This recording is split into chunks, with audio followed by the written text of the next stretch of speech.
Everything is good. Hi, hello, welcome to Talking Simulator. Today, Cameron and me, Corey, are joined with a guest on Discord. Hello. Hey, Everybody scream hello at Shivam! friend of the pod, Shivam Butt. Hello, everybody. Thank you so much for having me. It's great to have you. Yeah, so if you're not familiar with Shivam, why don't you tell us a little bit about yourself? Uh, Hi, folks. My name is Shivam. I am a multi-podcaster. I do a lot of magic things. I help a lot of, commander stuff. I create content, and I generally nat about on Twitter. But in my other life, I am also a Hindu priest and a cultural sort of expert, as it was, on Indian culture and gaming because of the different things I've done. And today I'm super excited because we're going to be playing a brand new game that came out last summer, which basically broke me multiple different ways. It's about a family that moved from Tamil Nadu in South India to Toronto, and the life of being an immigrant mother and hanging on to your culture and trying to decide who you are, who you were, and where we're going from here. And it's like, I don't know, dude, I love talking about this stuff. I've been on here before. We talked about what was that other Indian game that came out? It came out on Xbox some years ago. It was super fun and like action adventure platformy type thing. And then of course, like, Raji. That's what it was. Raji. Thank you. Yes, Raji. Yes, and the about to audio get was real desynced embarrassed. on that, and I felt so bad. Yeah, that game was hella fun. It was so cool. But so I was like, hey, there's another brown people game coming out. Can I talk about that? And they're like, yes, let's. Yeah, and I also didn't know that I was going to be crying today, so this is fun to discover. It's a good old heartstrings tugger. Oh, I'm excited. Except for me, because Yes. I am hard. Ham's mic is quiet. Yeah, That's sorry, I his need fault. to. Yeah, that's always me. I never have. I have this thing where this thing is pointed directly at my face, and I'm like, okay, I have to like speak around it. My first instinct is always to just like, no, this thing is too close to me. I need to avoid it. Yeah, you have to speak down the clown's mouth. Yeah, Yeah. speak directly into Sorry, that's from Pennywise. Desert Bus. Just it's so memorable. Speak directly into the clown's mouth. It's just. Oh, good gracious. Anyways, One other thing before we get started. I always forget to do this, but are there any content warnings that we should be aware of? as far as I know, this game is so sweet. Okay. I'm sorry, I didn't hear a literal word he said. Oh, are there any content warnings? Oh, no. Okay. Well, there's a lot of cooking. There's a chunk that they do cook some beef, and that set me off. But then there's a cultural lesson to be learned there, so that's not really a content warning. No, there's nothing in here. It's not a violent game. It's not a. It's about family. I played it with my 10-year-old. How about that? Okay. Sounds great. Okay. I'm going to take us over to gameplay Mm-hmm. and hit play game. Everyone will be able to see what games we have installed. Oh, no. Oh, randomly, I can't see the stream on Discord. Did it just drop it? It looks Yeah. like it may have. Let me just... I'll be fixing that.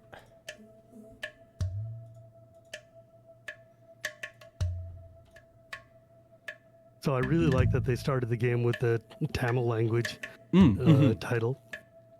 Yeah, I was reading a bit about this game, and I thought the Tamil angle on it was quite interesting. In that the Tamil are kind of like,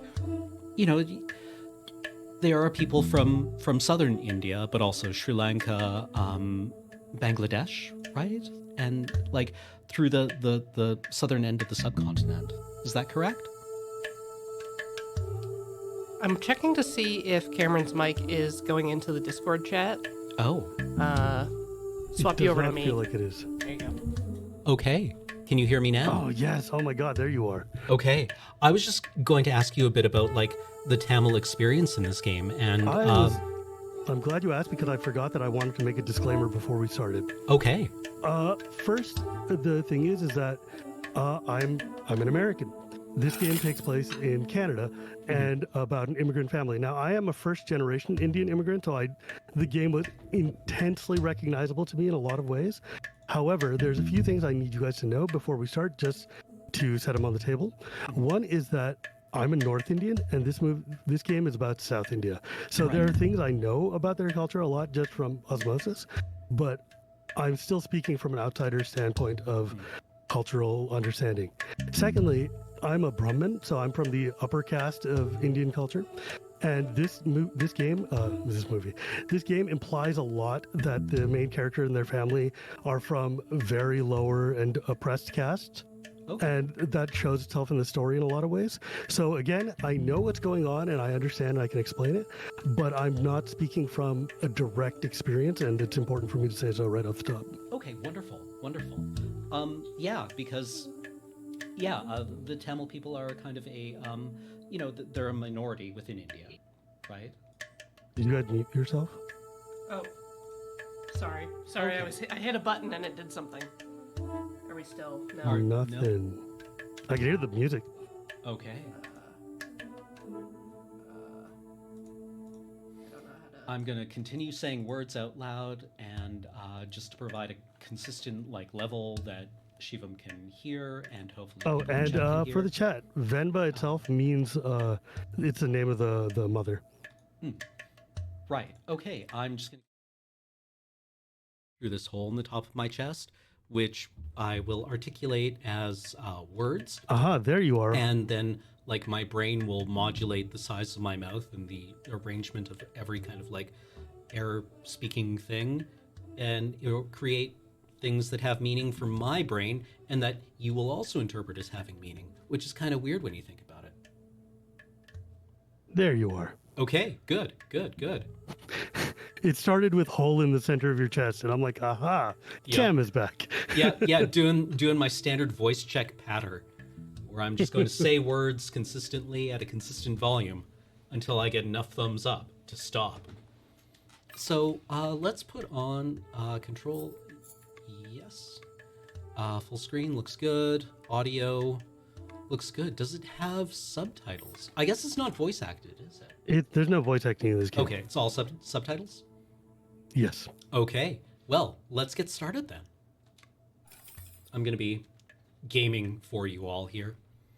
Oh, the I'm- trick is I don't read Tamil. I've tried, but it's way different from my language. Okay. So when the main character doesn't know what's going on, I won't either. Okay. Hey, it's my year.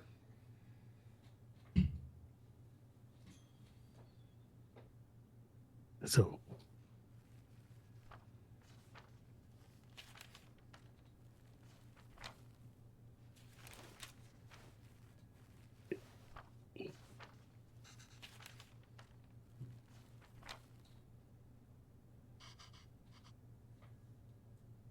oh, here we have the lovely couple.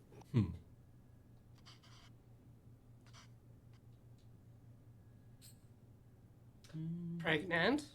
Yeah, the only reason women are ever nauseous. Tired or nauseous? Yeah. Yeah. Yeah. Just, how are you feeling? Pregnant? Yep. Not great, bro. How am I feeling?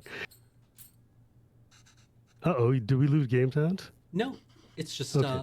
I Oh, right. This part is kind of quiet. Yeah. There's nothing- there's little no actual noise in it. scratching text noises. I don't know. It's low, but it's there. Yeah, no, there's not supposed to be any music in this part.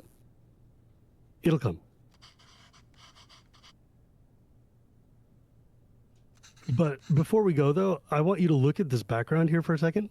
First off, you see our poor heroine here lying on this very ratty couch. And if you look at that bookcase behind the gentleman there, you'll see the nails and stuff popping out, i.e. early 80s IKEA furniture there. I Yep. thought it was a really nice touch. I thought it was nailed to the wall. I really I mean, like it very well could be. the wall is the laminate wood Yes. I know that very well. surface that Yeah. may have been painted over. I also like that she's wearing an airplane blanket, Yep. Yeah. from the flight over. That is, you'd be surprised. I still have one from my parents' flight over. Huh. from 1974 or whatever it is. Wow. Okay. We don't throw things away. So, there's leftover idli batter and garlic chutney, which is the breakfast of champions in South India. All right. Do you guys know what idlis are? No. Oh, yay. Okay, so, God, I'm so excited about this game. You have no idea. An idli is, imagine if you take first rice flour and turn it into like sort of a paste, a dough almost, and then you turn them into small flat discs that look sort of like UFOs. And there's these trays that are little circles, and they pour the idli batter in, and then you steam them. And they end up being steamed rice cakes that you dip into sambar or into chutney. But I'm getting ahead of myself. You'll find out what idlis are soon enough. Of course, the man doesn't know how to cook.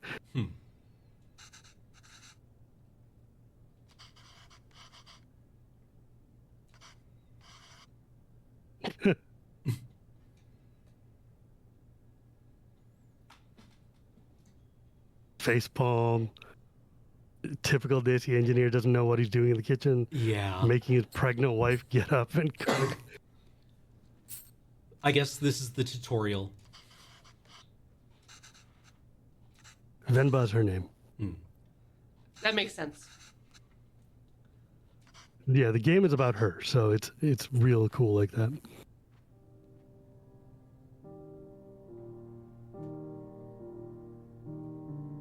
Also, she's sleeping in her sari, which is pretty wild. Oh. Like, got up, normally got sleep in- dressed, then went to the couch. Yeah. Oh, mood. God.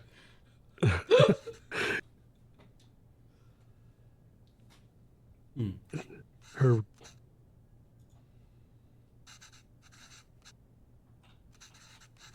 Oh, there's the immigrant feeling right there.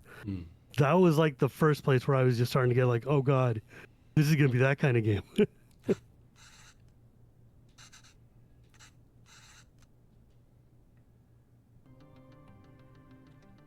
Every Desi family in the planet had a radio in their kitchen. Still does. Okay. Okay, we definitely should be hearing music. Yep. Are you hearing We it? are not. Okay. Me. Because the music is a core.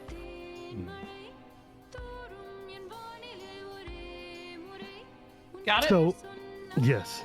So before we get started, I want to explain something about the music in this game that makes it so cool.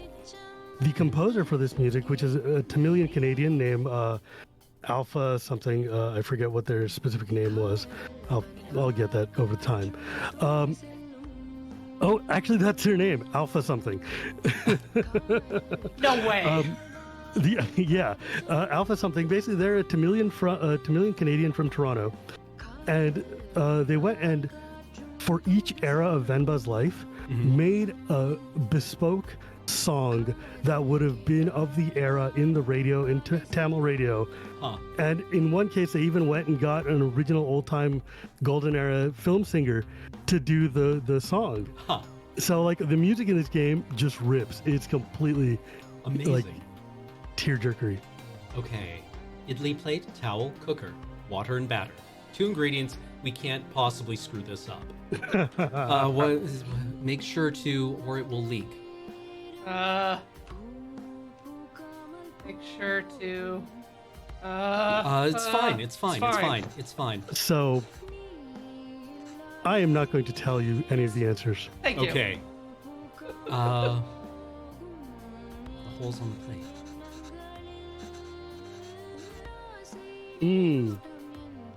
Okay, Amma means mother. What if we put a towel down? You know something about that towel, Cam? It's got a hole in the middle.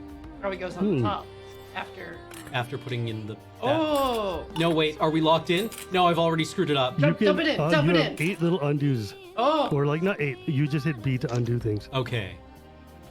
I also like how the recipe is like, these are the ingredients. I'm not going to tell you.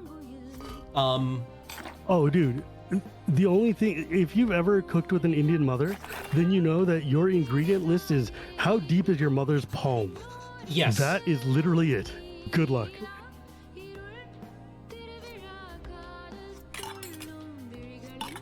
You know, I think the towel goes in first. You don't want to batter the towel? Yeah, maybe. Okay. Yeah, it does give you Ah, hints. yeah, okay, okay. Now we are Cooking with with hot Steam. pot. Or wait, no, this Okay. is Cooking a. with steam. It's a little electric stove, isn't it? yeah, how do we It sure as hell is. how do we rotate? I don't think you need to. But we want Oh, that is a good question. yeah. Put it on top and see what happens. Ah. Yes. Aha! Aha! Aha! No. I just need to rotate the top one. What? Not Can you both. rotate the bottom one before you put the top one in? Oh, maybe. Ah! It starts over from the beginning. Probably good. We're throwing so much batter away. I'm. There we go. Okay. There we go. Yeah. Yeah, baby. But there's something about being in your first apartment with a hot plate to cook on that is just like iconically representative of this era. And really just like all people move into this country for the first time. College life. Yeah. Yep. Mm-hmm. Turn on. Lid. Oh, yeah. Okay. My pressure Oh. cooker broke Oh. last week and I'm real sad about it. Wait, does that go in the? Okay. Whew. It lets you put it Okay. on top. Well, you're pouring it down the side so it doesn't hit the batter. Yeah. Okay, it didn't make us like crank the lid to seal it. Yeah, she didn't put the weight on top either. I'm surprised. Also, do not open your pressure cooker like that. I do not recommend it. Just with your bare hands. Yeah. Just dig right in there. The It's going to end badly. yeah. Oh! It's chutney in.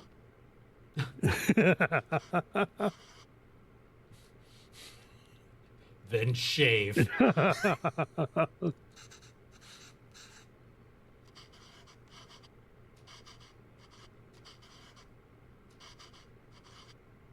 So can you stop here for once? Yeah, For yeah, a yeah. second.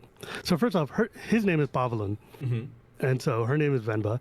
But if you look at that calendar behind them, that calendar is super iconically important for just setting this in a Tamil culture. Because that picture is a picture of a poet and philosopher named Thiruvalluvar, who was basically like not the father of the Tamil people, but like one of the most like kind of cherished and important like cultural figures they have in terms of a dude who wrote a lot of poetry, a dude who wrote a lot of like philosophy and law and stuff.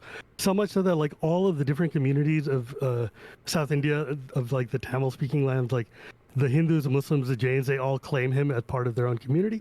Because one of the things you would find inside of an Indian house, even to this day, is they'll have a calendar like that where it's a big picture of some deity, some guru, some god, some icon, and then underneath a little paper pad of like the American date and the date in the Indian calendar that you tear off each day. And they did a really clever thing here by not making that into like a god image or into like a, any specific community, but putting a pan community image there.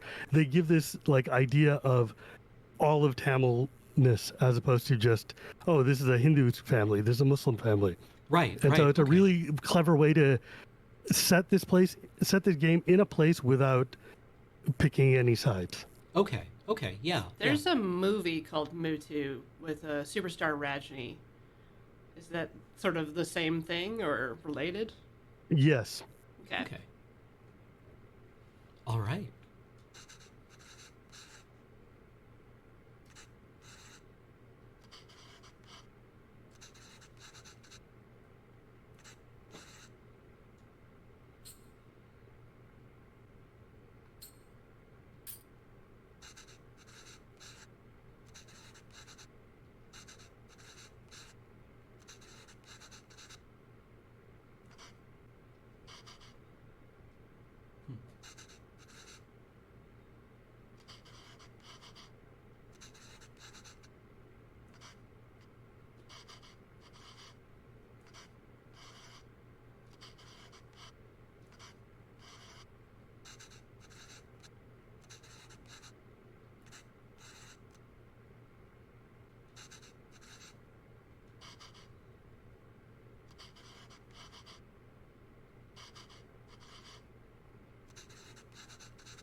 Love those quotes. Yep.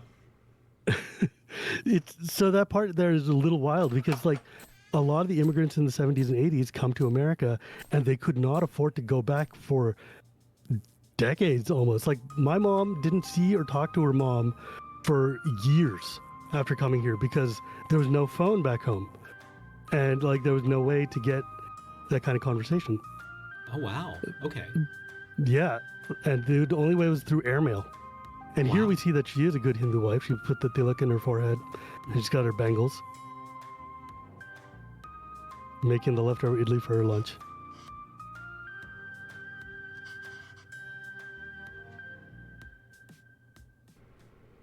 What did the doctor say, lady? Hmm.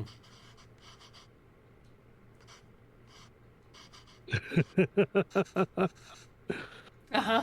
Yeah. Need a full stomach for this one.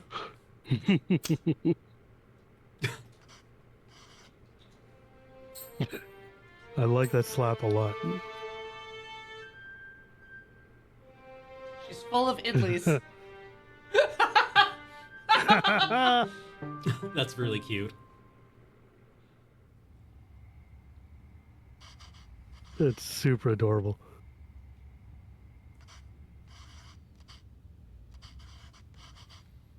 Oh, God. This is the part that just real crushed me as a first-gen immigrant and as a dad who's dealing with my own child and trying to give them cultural representation and like exposure living in America. Mm-hmm. Like the debate that Pavlin and Venba have is just like, it's the core debate of so many of our lives. Mm. Like, and it sucks. It's so hard. But yeah.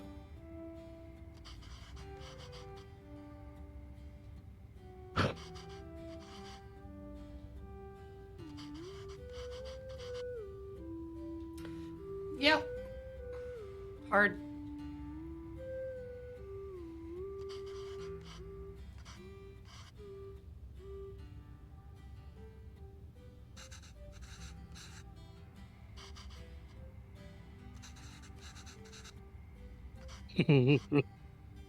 New mom glow. Hmm.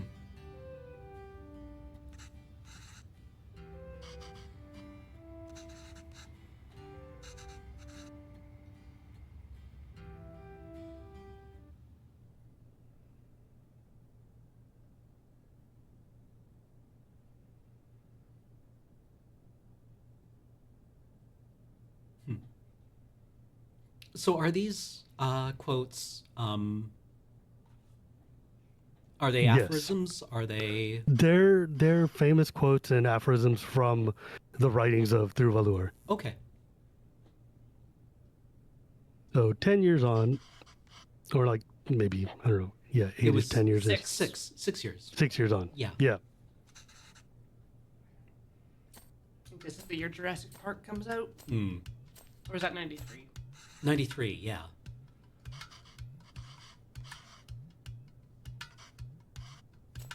He's got his cordless phone. Ooh. And you'll notice he's wearing a lungi at home. That kind of plaid cloth. It's like sort of a loincloth that Southis wear. Okay.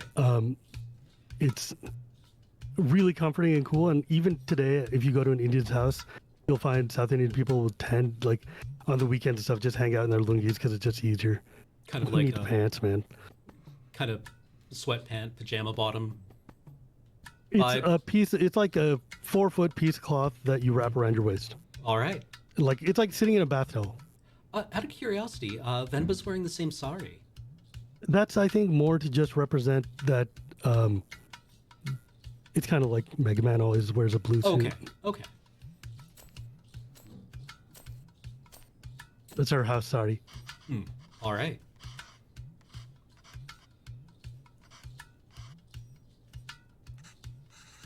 So here we get the first glimpses of racism. Oh yeah, I guess there's a content warning. This game deals with a lot of racism. Reasonable. I mean, try being a brown dude in America or Canada in the early 80s and 90s and see how far they get you. Yeah, yeah. I mean, like, that's something that I see quite many people discuss online. Citation needed. Like, why can't we just have joyful stories without racism? And it's like, well, I mean, Well, Part of it. it's part of the experience, right? this is what we live. Yeah, like the honest experience here. I don't know if I would vibe very strongly with an indigenous story that didn't at least in some way, Right? address racism. And like, think about it. Living in Toronto in the early '90s, if you're an immigrant, what else is your story? Yeah. Like, it's going to be a lot of like calls to people that don't get answered. But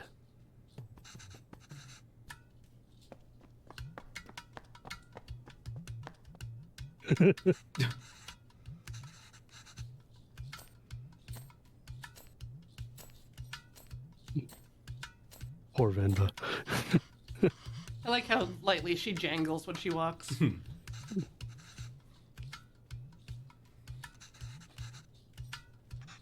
Ganna means child, or like beta in North India. Oh, Like my South Indian neighbors still call me Ganna, even though I'm 43. But they're like, you will always be 12 to me. And I'm like, okay. Fair. It's like, you know how people will often say that they know they're in trouble when they get referred to by their full name, by their parent? Oh, yeah. all three names. I get baby. Is when I know, like, Baby, shit you has gotta gone sit real. up straight, baby. Baby, please. Speak into the Things have gone microphone. wrong. Yeah.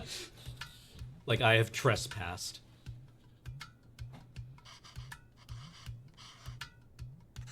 So here, Pavlin is like, look, man, I've got credentials. I've done work. It's just in India. Please hire me for your menial whatever. Yeah. And these people are just like, we could also just hire a Canadian.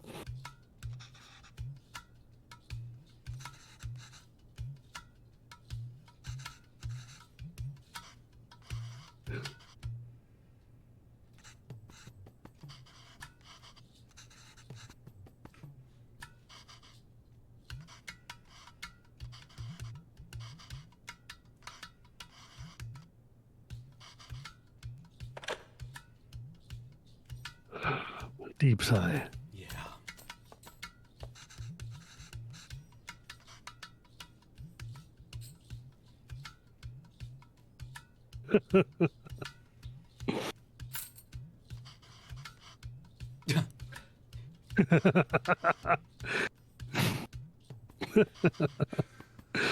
Yeah, no, yeah. Yeah. I'm not coming to this from the immigrant experience, but definitely like no, I've got 2 university degrees. I can probably course wash I do. dishes.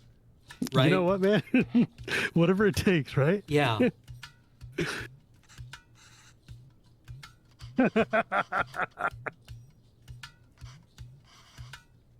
Out of curiosity, do you think there's anything to them to only having one child? I'm going to withhold that question for now. Okay.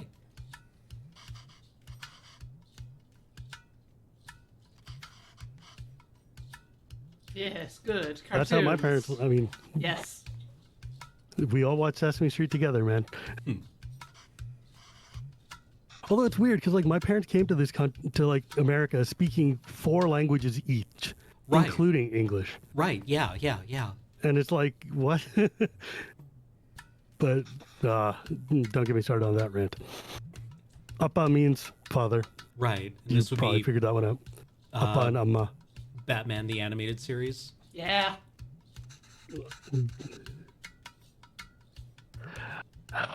And there's the other challenge. Yeah.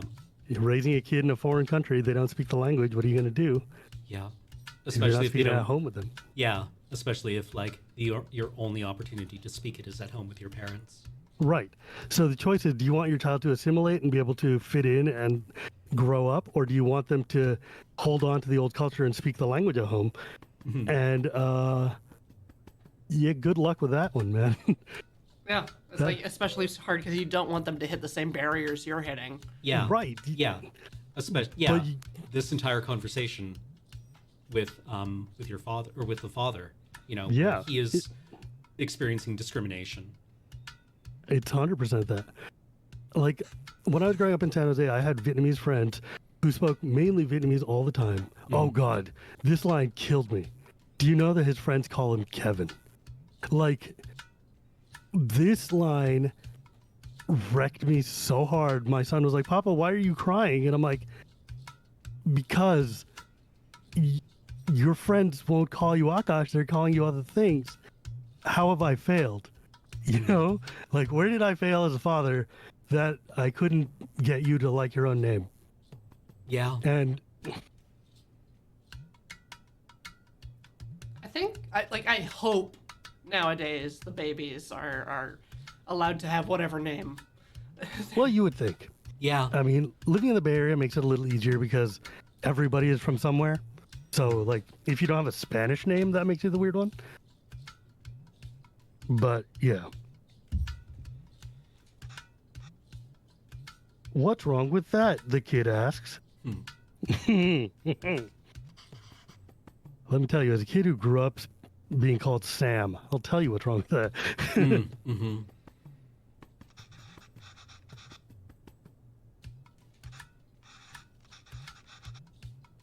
Hmm.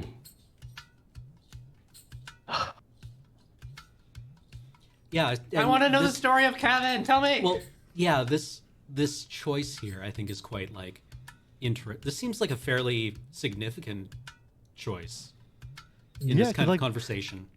this is the exact conversation, right? Like, it's like, did we pick you to have a name that would be easily read by the white people you have to deal with every day? Or did we pick you a name that has resonance and significance to the culture you're coming back from? Yeah. And, like, when I was deciding my son's name, that was the exact argument that I had to have with, like, my wife, my wife who's an American, and her family. And I should specify white American because I'm also American. But, like, you know, like, do I want my in-laws to be able to pronounce his name, or do I want him to have a name that's got weight and depth to it? And this is, like, one of the biggest struggles in the world. This is why so many Indians who were born in the 90s and stuff are named like Jay, because Right. Jay is a meaningful and iconic name, but it's also dead simple for anybody to say. Yeah, it's a homophone, right? Yeah, it's Jay. You can say Jay. Yeah. But, like, Well, like, yeah, this is very kind of like a me thing to say. In season 2 of the AMC series, The Terror, which, you know, it had its issues, but did do some interesting things. I saw some commentary from Japanese Americans around it, how the main character's name is Chester, Yep. which is a very difficult name for a native Japanese speaker to say. Yes. Mm-hmm. It's got two sounds that just don't work. Yeah, and then his best friend's name, who I forget, is it is also a Japanese name, but it's an American name as well, Right. which, you know, offers an interesting like contrast between those two families. Like, I'm thinking back to my school time, and, like, I went to school with a lady named Wendy, and everyone would call her Wendy. Mm-hmm. And there were 3 Lauras. It was Lara, Laura, and Laura. And you had to, like, learn the distinction on the vowels. Right. But Yeah, any of the foreign exchange students would just pick an American name like George, even Right. if they're Korean. yep. Like, my mom, her name is Sangeeta, and even now, and here's the thing, my mom has been, like, on a call center, working in a call center for like 20 years. As a travel agent for Expedia or whatever. And even now to this day, people are like, Margarita? And I'm like, Sangeeta. There's not even an R or an M or anything in Yeah. that neighborhood. Please give me a break here, man. It's wild. So like I feel we should go with the second one. Right? Yeah. That feels like a more interesting answer. Hmm.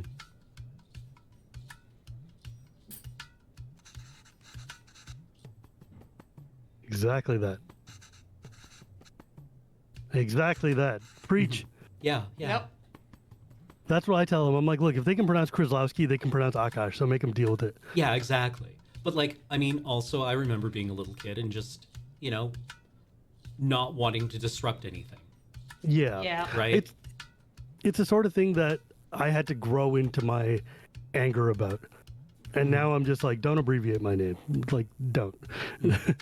Like, I have 2 syllables, you can say them. Yeah. Yeah, I wanted to name my kid Varun because that would have been going all the way back to Proto-Indo-European, but I was outvoted. I will say with your name, because I was introduced to you by someone with a Kiwi accent, and they clip their vowels. And then we've also got like the Canadian raising. So even though I'm saying like ham at the end, it's hum. Yeah. Yeah. No, you're closer than a lot of them are. One of the problems is like with Magic players, everybody's like, "How did I say Shivan Dragon the first time I saw it?" That's how I will say your name forever. Right. Yeah, like that pathway has been forged. Yeah, like And I galvanized. can't beat that one. Like, what do you want me to do? Yeah. Anyways.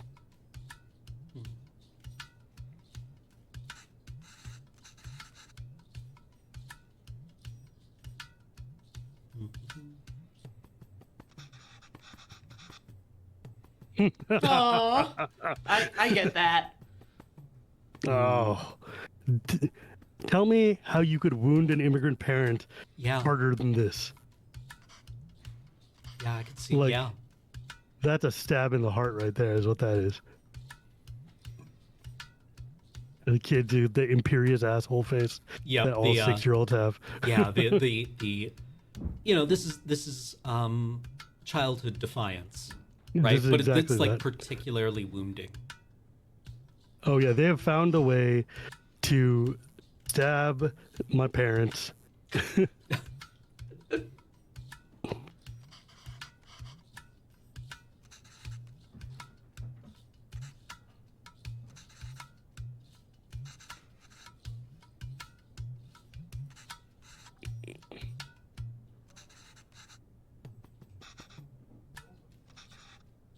Oh, we've got Oh. yeah, American food. I just wanted to point out we've got Kitar Cat in the chat saying these are tablas in the background. So I don't know what kind of instrument that is. Are they just like a hand drum? Actually, it's not. It's not? a mridangam. Oh, It's a South Indian drum. Oh. The mridangam is if you take a tabla, the tabla is like the bass drum on this side and the high drum on this side. A mridangam is more like a long barrel, which has a wide side and a narrow side. Oh, okay. And that's where the tabla came from, but it's a barrel drum that they use in South India more than they do in North. Tablas are North Indian instruments. Okay. You could tell the difference because, I mean, it's very hard to tell the difference unless you know what you're listening to, but hear how there's more, like, notes, I guess. Like, it doesn't sound as flat or as, like, percussive, but it Yeah. sounds more like wet almost and more like there's a tone to it. That tone is much more mridangam. And if you hear like there's almost a little metallic on like the Yep. dung, the dang, It's tinny. dung, right? That Yeah. little tinny part is the way that your hand hits the higher side because they wear like things on their hands, like sort of like metal rings almost, that give it that more of a tone to it. Okay. But it's in the family. How do you say pizza I have the in facts. Tamil? The dhol is from far north India. It's also a barrel drum, but it's more like two bass drums slammed together that you hit with. You get the different tones there by the fact that one side got a big stick and the other side has got a pair of chopsticks that you're hitting with. So you get thum thum taka taka taka, and it's a really cool kind of like mega Punjabi drum from the far north. Responding to chat. Yeah. Okay, so yeah, it's pizza's here in yellow, right? Indicating that it's an English word. Yep. Back Yeah. home, we would have been like bija.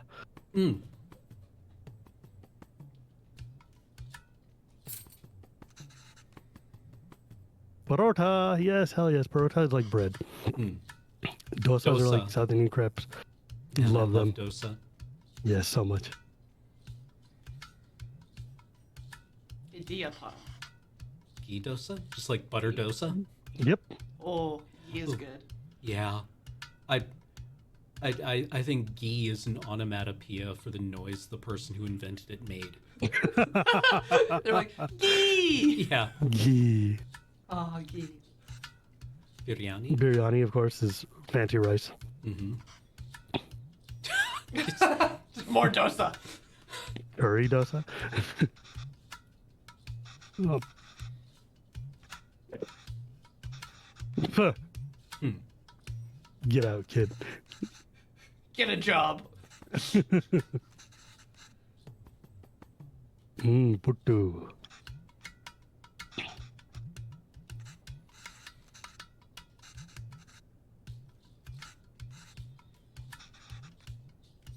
Oh, this is cool. Puttu is a very fancy South Indian dish.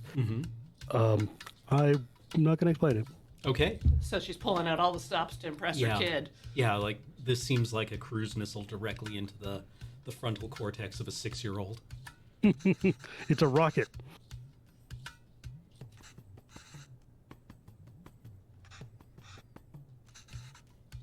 Sold. Yep.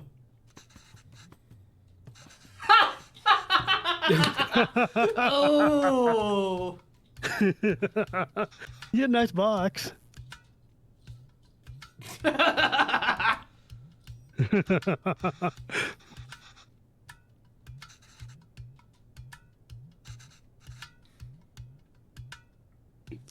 device they use to make it is really cool. Puttu is a food that's mainly in Tamil Nadu and Kerala. If Tamil Nadu is on the southwest of India, Kerala is the state that borders it to the east. Okay. They both kind of started with the same culture, but are broken off over generations. But yeah, Puttu is much more prominent in Kerala style cuisine. But you'll see, it's. Let's get started. Okay. Here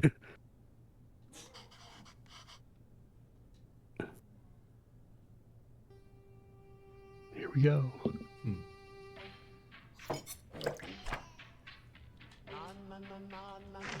All right. 500 grams rice, water, blend 500 grams rice. Separate fine rice from chunks. Blah, blah, blah. Chunks over onion, Some drying well cone. one cone. Well, Okay. just pay attention to what the fourth step is asking you to do too. Combine fine rice with water. Okay. Fine rice. Yeah. We can refer back to this after each step. Yes. Yeah. And if you hit Y, it will give you cute little tips that are also obscure. Okay. Ooh. You know what? We got this. Yeah, yeah, yeah. Do we have a scale? No, No. she uses her Eyeball eyes. it. Water? Oh. Alright. So there, you ground up the rice. Yes.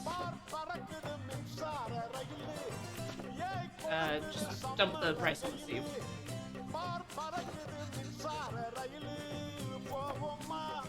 This song was done by a famous film singer in South India who used to do like thousands of movies. Cool. Wow. And they were like, hey, we would like to do a song in your style. And he's like, why don't I just sing it for you? Amazing. So they did. They got the 73-year-old guy who's composed like 400 films or whatever. And he just sat and he ripped a whole song out of it, and it's amazing. They got a behind the scenes video on YouTube that you can watch of him just singing it and killing it. It's so sick. Huh. But yes. Okay. I guess dump the fine stuff in the water? Or check why?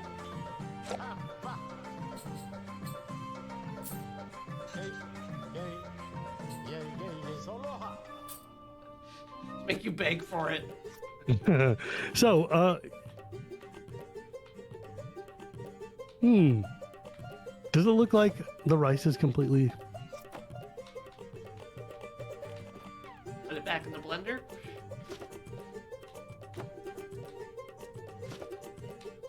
I meant the big chunks. Oh, yeah. Yeah, yeah.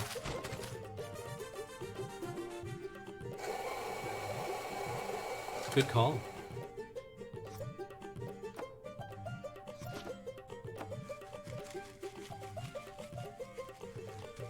Shake it.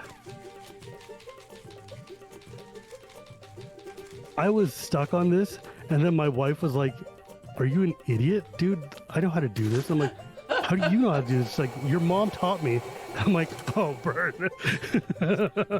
Yeah, I guess, you've got... It's calling for a specific amount of rice, and you have to like get all of it, right? It's like, look, we don't waste rice back in the old country. Hey. Hey. And dump it into the... Yeah. Yeah. Okay, yeah, 500 grams of rice, combine 500 grams of fine rice with water. Yeah, Yep. don't waste.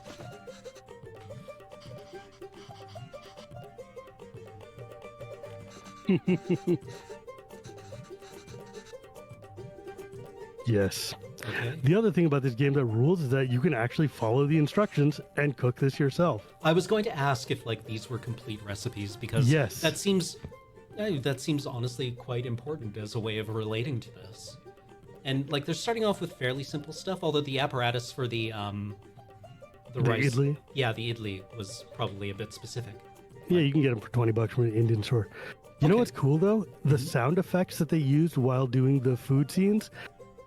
The lady who is doing the game's recipes and stuff actually cooked all the food and taped it. So all the sounds you're hearing are the actual sounds of what it sounds like to do these things, Amazing. which is so cool. I mean, they would have to come from somewhere, right? So Yeah. might as Yeah. well. Yeah. But might for as- like a tactile game, that's so fun. Mhm. It's the best kind of Foley, the Foley you can eat. That's way more Foley than people think it is. Okay, we've got That another. hot plate has been upgraded a smidge, but not a ton. Yeah. Oh, good. Let's flour, build the and rocket. 4 tablespoons of. Oh, it's alternating by the looks of it. Yeah. So coconut's the brown because it goes far away from other layers. Yes. Yeah. From each Okay. other, right? Yeah, so you'd want. Okay.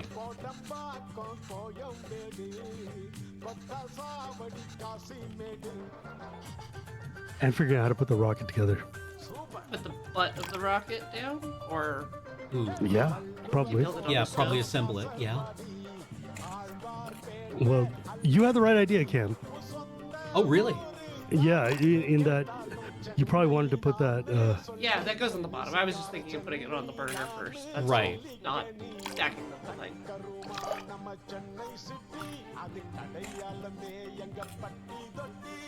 Okay, so Okay, then coconut. Actually, let's consult the recipe because it looks like 3 tablespoons. 3 tablespoons of coconut, 4 tablespoons of rice. Yeah, Rice Yes. flour. Okay. 3 and 4. Goodbye. Oh no. Each of these is a tablespoon. Okay. Each of these is a tablespoon. Yeah, when they Oh, say oh, oh, tablespoon, oh, okay. Oh. they mean in the Indian style of 1 spoonful is a tablespoon. Why? Right, Because I okay. said it is. Okay. So it's 1, 2. yeah. Yeah, you might not be familiar with the Indian measuring system of spoonfuls. Just arbitrary. Doesn't matter how many, as long as they're all the same spoon. My grandmother used to make bannock with, Yes. palms. Oh, my wife hates it so much. My mom will be like, "I'm going to show you how to make a new recipe," and she'll start pouring stuff into her hand.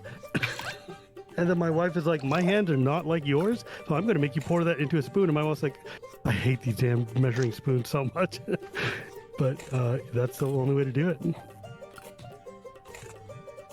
Hey, we did it! Okay. Yay! Let's fire this rocket.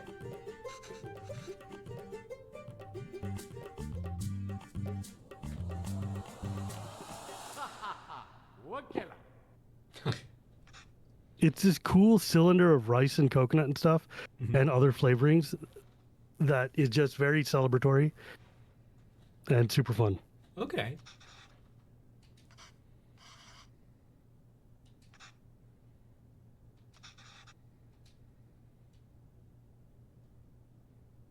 And mom's like, "There's the win." Yeah. Yeah. When we finally found a W, we're gonna stick with this one. And here's the F. Yeah. F's in chat. Oh, sharing a bed. Yep. The way they did in the old world. And really today with parents, I did this. Yeah. like my kid does it all the time, not gonna lie. No, I shared a bed with my mom and grandma for a long time. Yeah, they will always find a way to climb into bed.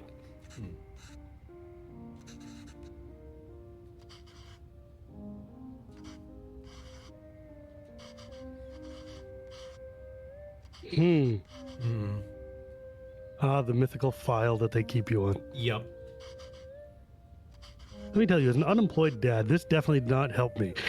No, yeah. Game keeps stabbing you You where just it like they hurts. find things I didn't know were glowing red dots, and there we go. Massive damage. Yeah.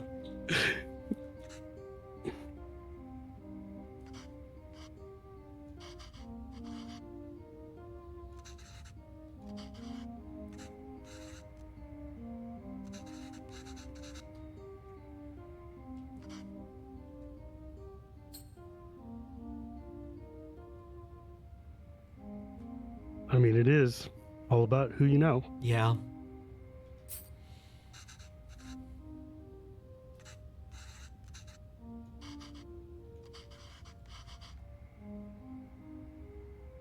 Now there's a salient point right there, like that. Even here, we still have to beg people like Suresh, which is like it goes back to a lot of the caste system and class system stuff back in India, like oh, I can't just make it on my own here. I still have to beg some upper class guy with a job to give me a handout. Right. And it's like a deeply meaningful, like Bavelan right now is going through like crisis of multiple things, not just joblessness and having to go back home, but like having to beg his quote superiors for help. Well, is like yeah, and I could especially imagine this as like he has a physics degree, which must Yeah. not have, which would have been a story all on of its own, right? If he's when you find out his backstory and then you see what he's come down to, it's like, oh my god, what? yeah, like that, he must have. That's a prestigious thing, Yeah. right? Do you know how many cab drivers and motel owners I know who have multiple degrees from back home? Mm-hmm. It's kind of just the way the game goes. Yeah. It's like, oh, you're a doctor, you say. Oh, you're credentialed in a country that's not specifically this one, you say. GG is PO. Yeah.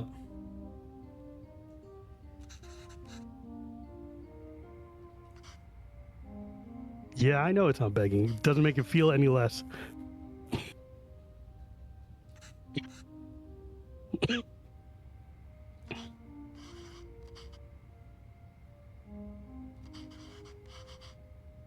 Oh snap! Is she getting a job? Well, Hmm.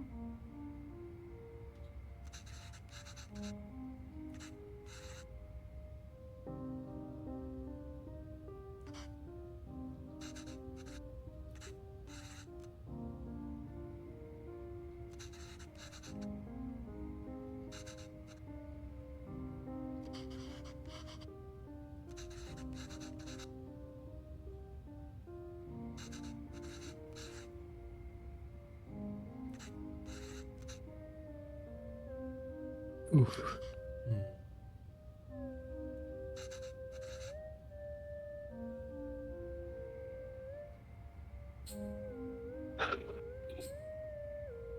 I just remember my mom listening to hours of Metallica to try to get to connect with me better.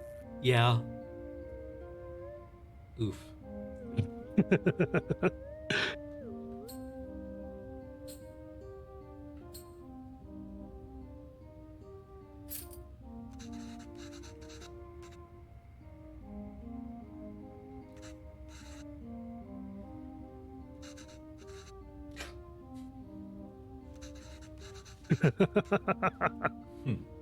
No, because when you were a kid, there were 13 of you living in a 20-meter square room, and that's just kind of the way it goes.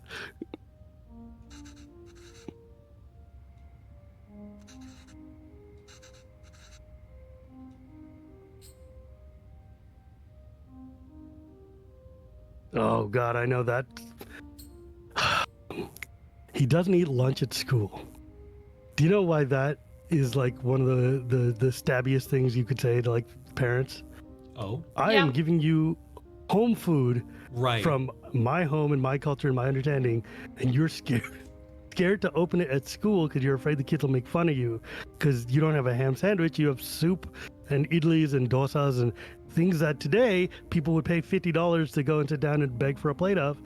But Yeah. back then you were just turning your nose up at because you're like, why you gotta be so old fashioned, Mom?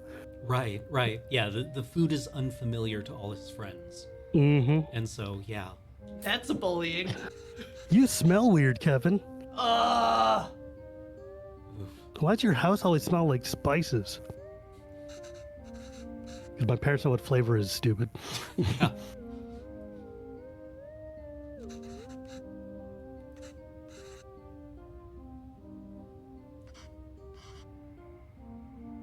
Welcome to Shivam's 4-hour therapy session.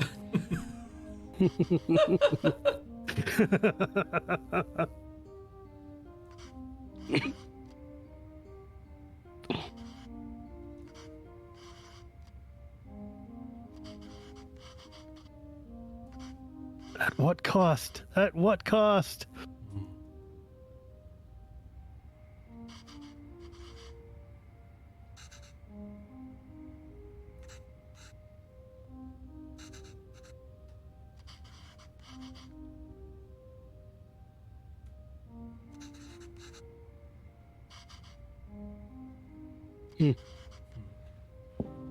Turn it back on her.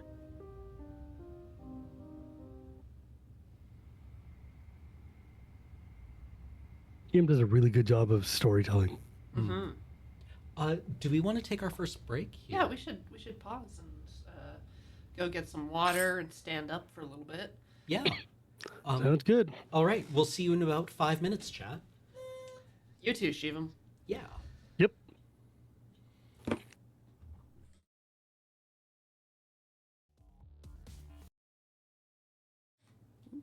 Hello again, everybody. Surprise. Welcome back. We are continuing to play Venba with our special guest, Shivam. All right. Oh, we are I continuing. stole the microphone. We are continuing our play of Venba with our special guest, Shivam. He's got his headphones off, so he can't hear us. But, hi. Hey, Shivam. Hello. I So- hope you've been having fun so far. I have. I really like that. First off, I like the recipes are real. I kind of want to go home and try making idli. Yeah. Idli is so good. It's so good. Yeah, it's like dumplings, right? Exactly that. What would she have been using to decorate? Yeah, what's them? the sauce? Was Chutney. it just chutney? Hmm? And Yep. It was like tomato chutney, tamarind chutney, coconut chutney, the green leaves? curry leaves. Okay. Cool. Decorative use only. Don't eat. Yeah. Ian was like, oh, we better talk about Thai basil on the show. It's like, ugh. Why don't you explain it to them, Ian? Okay, so we're going to go back to gameplay, and I'm going to try to add Shivam's webcam quickly, so we can all see and enjoy. Oh, so the you watch me various cry in real time? expressions. Yeah. Oh, yeah. If that's okay with you. No, I don't care. I'm here for this. It's fun. Okay. This game rules.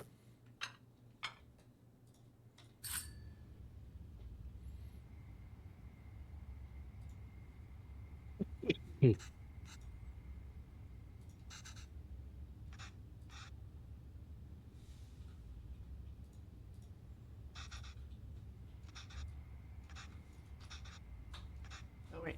Different keyboard. Sorry. I'm trying to delete it. I'm sorry. Over your face? Oh, we will. Ah! Whoa! There we go. Witness the untethered power of the atom. Sorry, you can be Those- back between us or to the side. Either or. Atom asterisk. The Whatever atom is you want. silicon. Dad is not at the office.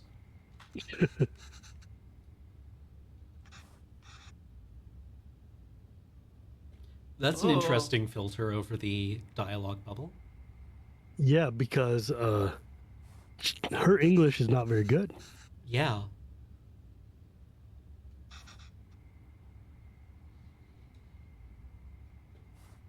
It reminded me a lot of what was that game that you played about the archaeologist who was trying to like decipher languages in space or whatever? Heaven's Gate. Mm. Or Vault. Yeah. Vault. Heaven's Vault, yeah. Heaven's Gate is the cult. Heaven's Vault, Vault is is the video game. Yeah. Yeah.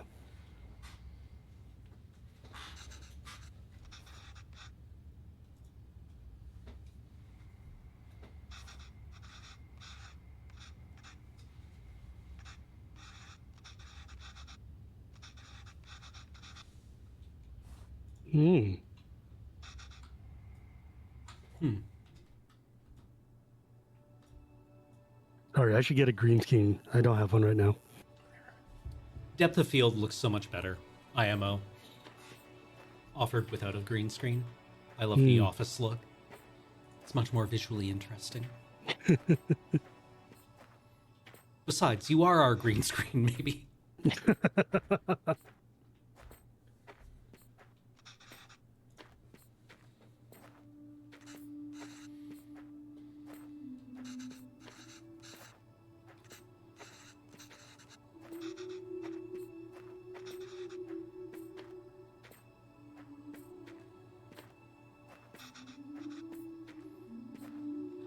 Hmm. How far... What's the time here? I didn't notice on the calendar. Has time advanced at this stage again? Yes, time has advanced. I think this is in like 2000 something. Oh, okay. You guys hit pause right when the calendar came up Yep. and then skipped past it. Right. Yeah, because right now the sun is speaking English, and Venba has seemingly given up this fight. He's going back and forth. Like that's Okay. the way kind of we do as like, dual language kids is like, even now with my mom, I'll speak in Gujarati and in English to like kind of interspersed. Okay. Chat says it's 95. Okay. Okay, I'll take that. So 2 years have passed. Now it's 95 and looking like a Rob Liberace.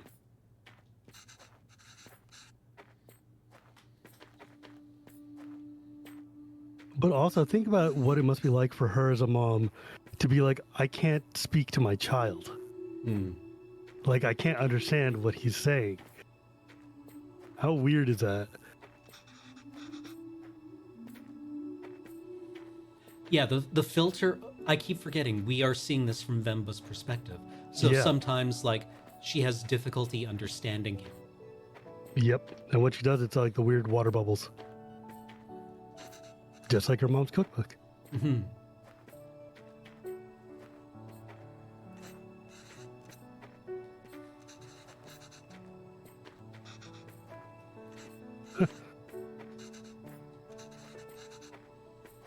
Oh. AMA. AMAT.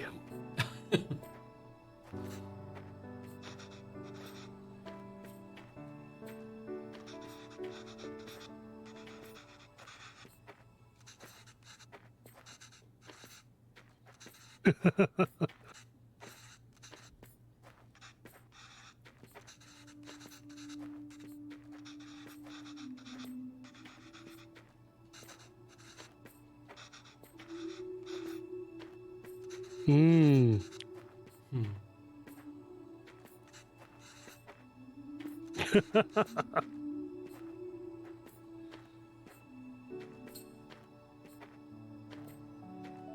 Backstory walk.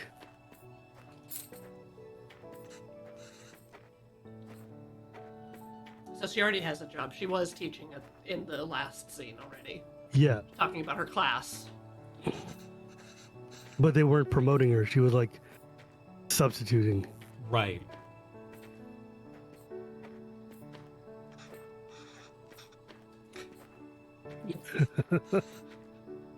My mom was also a teacher when back in India. Well, she also teaches a kind of very technical subject. I guess if we had asked how they met, they might have met in university. Do we get I to go think back you might to get a chance to ask that. I don't know. I hope so because that was a really cool story too.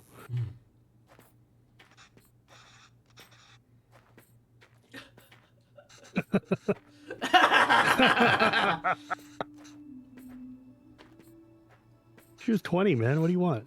Hmm.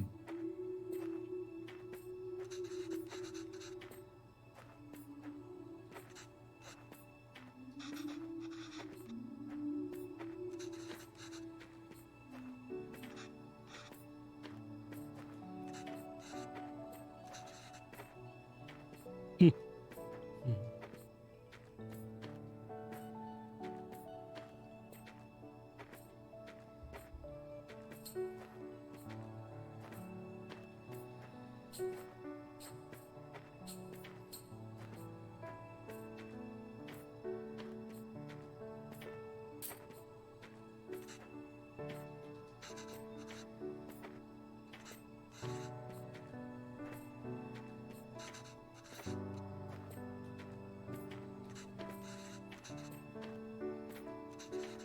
Hmm.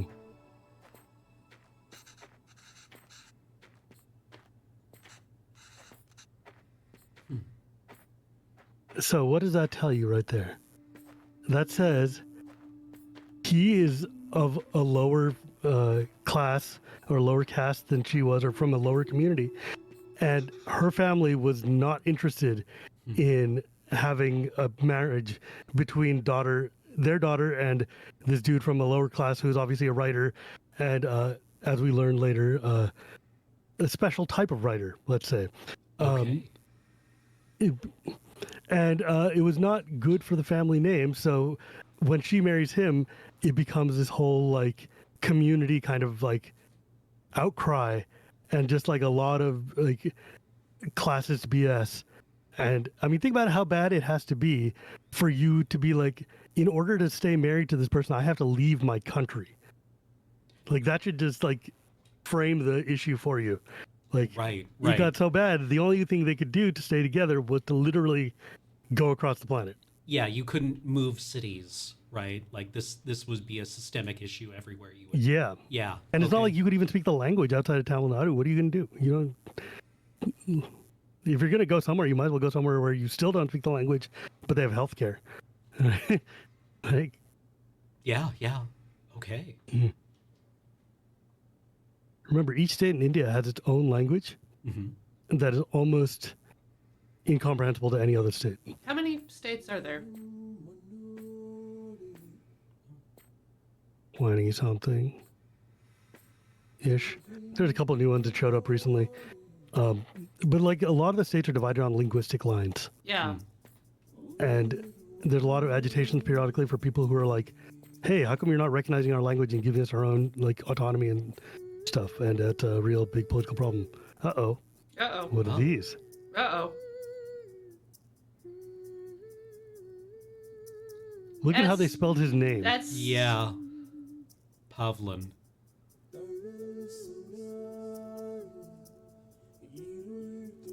Smoking a beady, wrap tobacco leaf the way we do back in the old world. Well, I mean, not we, but like my grandfather did.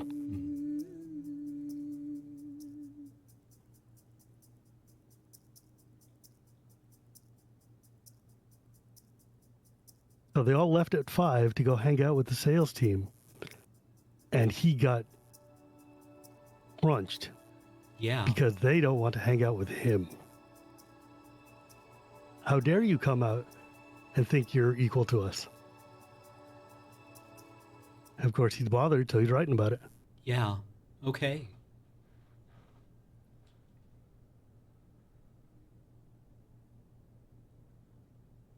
Oh wow. Now we're in the 2006. 2000s. Oh, all grown up. I'm sad we don't get a chance to see the other backstory where it talks about how they met, because he was a journalist writer and she was a college student. Oh. And, you know, he would write a lot about revolutionary topics and about like things that were, let's say, not status quo. Right. And it got him in a lot of trouble, probably hanging out with communists. Yeah, well, I wanted to say, like, in Canada, what we know about the Tamil people are the Tamil tigers, Yeah. right? Like that's how it penetrates the media sphere in Canada. Yep. Yep. The Tamil Tigers, though, are Sri Lankan, not Indian. Yes. So. Yeah. Well, yeah. I mean, but that's where we would have heard of these Exactly people. that. Yeah. Yeah, the Tamil Tigers basically, the Tamil Nadu, like I said, if India is a triangle, then it's the bottom southeastern point, and that also is very close to the top of Lanka. So the island of Lanka, the north and northeastern part of it, is full of Tamil people who've moved there over millennia. Like the Ramayana takes place as a bridge between India and Sri Lanka that lets them go to visit and stuff like that. But the majority of the Sri Lankans are Sinhalese people, and the Sinhalese and Tamils don't get along. The Sinhalese are majority Buddhist, the Tamils are majority Hindu, and then there's like the Anglos that live there, and the Christian, the Muslims, or whatever. And it's let's say they've had a challenging relationship with each other Okay. that involves like suicide bombers were created by the Tamil Tigers before they were anywhere else. We should set this. And like one of the prime minister of India was assassinated by two Tamil revolutionaries who were trying to fight for independence and get activism and stuff. It's a real politically fraught topic. I can imagine. Let's say it's actually spilled over into Canada too, because I remember when I was in Toronto, and like you would see like a lot of Sri Lankans, a lot of Tamils and stuff who immigrated out there, and there's a lot of just tension still. And even now, like there's a couple of separatist groups, the Tamil Tigers in the south and the Punjabi, the Sikh separatists in the far north, who are in like Canada, and they get in trouble with the mainstream people of their nations, or the problems, let's say, just did not stay back home. They followed them to the new world too. Well, it sucks. Yeah. I could imagine like coming to a new country and maybe the only people that you can share your experience with are kind of like a slice of your old identity back home, right? Yeah, folks who hate you. Yeah. It's like, who speaks your language? The only people who speak your language are okay. So I'm just gonna. Can I just aside for a second? Please. This is a whole bin aside. So when we think about immigration from the 60s and 70s from India to here, that's when like America and Canada started loosening up their immigration to allow people from South Asia to come to the North American continent. And when they came here, the only people who were allowed in were the highest educated, the richest, the people who could afford to make a trip across the world. Like my granduncle came here to America via, like, he graduated, left India, went to Japan and lived for a year, and then came to America. I'm like, how did you even? I don't know how he dealt with Japan, but that was amazing. But when they got here, they were like the only Indians within like hundreds of miles, and they used to take like full day trips to go visit other Indian, like the 3 other Indian families in California or whatever, just to have some semblance of being able to talk to somebody from back home, even if they didn't speak the same language or have the same religious beliefs or any number of things, just because they were so desperate for any kind of contact. Now, later on, when people who are of lower castes and lower classes and of marginalized communities start coming over, the people who are already here are established upper caste people who've been here for a while and who've set up their, communities and their groups and their temples. And they set it up in kind of isolation and exclusionism. So when suddenly the floodgates open and more people start coming, all the racial bigotry that they left with in the 70s is still in them today. So like these guys who are like, hey, I'm a college educated kid from India, I'm living here. Oh yeah, what's your last name? Blah. Oh, so you're one of those like, dirt eaters or something like that. And it's like, what the, it's like hell racism. And like even in California recently, there was like lawsuits about caste-based bigotry and bias in hiring practices, because like all the upper class Indian engineers can look at your last name and see where you came from in India and be like, oh, we don't want them working for us. Right. And so like you see a lot of this stuff kind of reflected in the way this game tells Pavlin's story. Huh. Okay. Like the director's cut. This is fantastic. Sorry, I'm allowed to talk about it. So, like, are you saying that, like, people preserved caste-based or classist bigotry as a part of the culture they wanted, they felt exactly needed that. to preserve? Like, I remember when I was younger, there's an uncle, like a family uncle, not like married uncle, but like somebody that I just call uncle, an elder in my family, whose family back in India, like over here, they own like a hotel and they're very rich and they're very like successful and stuff. And back in India, they're from a family of haircutters, and we're from a family of priests. And so there's like a very large caste distinction between those two groups. And one day when I was younger, we were all at somebody's house. Everybody takes their shoes off outside, and we're all just hanging out and chilling, whatever. And my dad's like, okay, well, hey, can you grab me and Uncle's shoes and bring them back so that we can, pack up and get ready? So I grab them, I pick them up, and I carry them over. And both my dad and Uncle jump up out of their chairs like, no, you can't do that. You absolutely can't be. And I'm like, what? I'm just bringing your shoes to you. What's wrong? And he's like, no, if you're bringing my shoes, you walk in them. I'm not going to have a Brahmin carrying my shoes. That would disgrace my whole family because I'm not Brahmin. I'm here. And I'm like, the hell are you even talking about? I was like 15 or something. I didn't know. I'm like, and that's part of the bias that we're raised with in America that I set up at the beginning of the show, is that because we're raised upper caste and we're raised in a culture and a community that was very heavily upper caste, we didn't have any of these caste kind of like bigotries or biases instilled in us because we didn't have any experience. We'd never seen another person of a different caste or class before. And so we didn't have these like innate hierarchies in our head until they come up and you get in trouble for it. Like I can carry my dad's shoes because he's my father and we're of the same group. I cannot carry somebody's lower classes because there's a whole thing about shoes in Indian culture and your feet and dirt and carrying it. It's very complicated. I'm not going to bother explaining. But the point is, these are the sort of things that didn't occur in our lives until people started immigrating of all castes and classes and communities. And then suddenly, like, all these temples are now instead of just being the generic Indian Hindu temple, now it's like the temple for this specific group or this specific family. And it's suddenly like a lot more hierarchy and subdivisions than there were when I was growing up, and there was just the one. Yeah. It's weird. And it's like not represented in American media, in pop culture in any way. Except in one way, which is that a lot of these upper class communities went and made their own organizations to promote Hinduism, or to be political action groups that are starting to try to defend themselves or whatever. And they're in California, we had a law passed that was banning discrimination based on caste. And these guys are protesting that because they're like, how dare you, you're just going to foment anti-Hindu bigotry and all this other thing. It's they're using this notion of bigotry, anti-Hindu bigotry, to mask that they want to maintain very conservative caste and class structures in the States. And it's real deceptive, real right-wing, shall we say. It's pretty wild. Interesting. Anyways, onions. Okay. Onions. Yeah. Yeah, he's helping with the cooking now.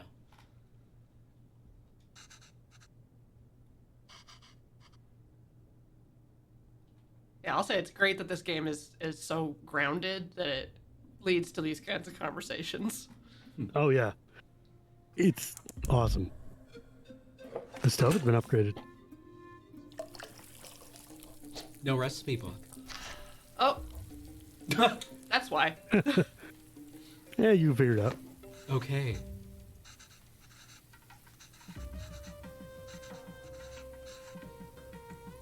The night before we left. Okay. The I guess last we're going time to you saw put your in the mom. spices first.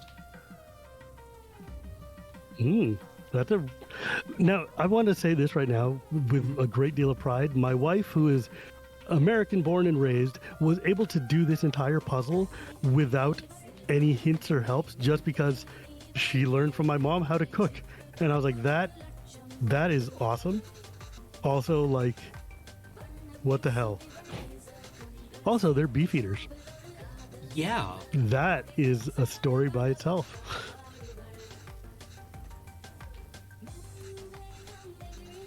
Okay. Okay. After all the salt and powders. All right. Who's the gray voice? That's the memory. Yeah. Water, salt. Okay. So there's oil in there first. Yep. So all the powders. So the ground chili powder. Turmeric. No?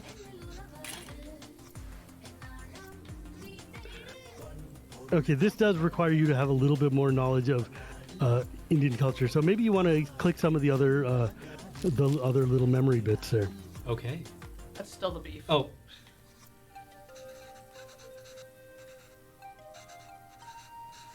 Ah. Okay.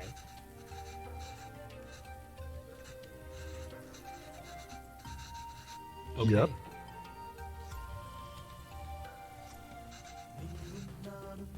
Ah.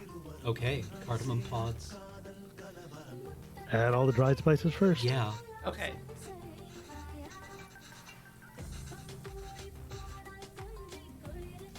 Yeah. So cloves, cardamom. The curry leaves, Yeah, curry leaves, and then fennel seeds, and things. yeah, fennel seeds. Okay. No. I thought. Yeah, bay leaves. Cardamom. Cardamom pods. Cardamom Yeah, pods. get the pods. Get the pods. And onions. Yeah, the onions next. Believe me on my sheet, dude. We have to import this stuff, man. This stuff is expensive. It's cheap now, but it wasn't then. Yeah. Do we add? Yeah, onions Okay. first. Then the chilies, then the tomatoes. Yeah. Well, then the garlic paste, the Oh. ginger garlic paste. Oh. Also, this recipe does work. This is sans beef how we make biryani. Biryani sounds really good tonight. Yeah, but this is how you know that this is like the first real tell that they're from a very lower caste community or from a marginalized or an indigenous community. They're eating beef. Hindus don't eat beef. Right. Well, upper class Hindus don't eat beef. Okay. However, the untouchable class, well, we don't call them untouchables, but that's the closest description that we have now. Of I hate that word because it's so Yeah. rude. It's like, But again, with dirty low- and dirt eating. yeah, but the lowest classes, the people who were like tanners and leather workers and stuff, had all these cows sitting around, and they're not going to waste meat because it's food. Right. So they eat beef. Flip us. But yeah, so now maybe Now- add the powders and salt.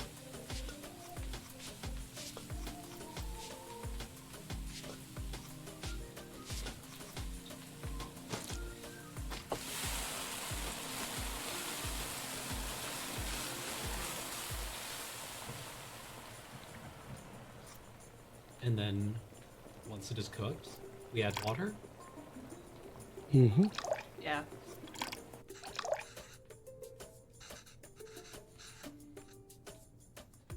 Oh, it's gonna smell amazing. Oh yeah. Also, I love the packets of spices behind her are very, very memory triggery. Huh. Like the clear plastic With bags. the little kind of crown of the company name. 1, 2, 1, 2, 3. Okay.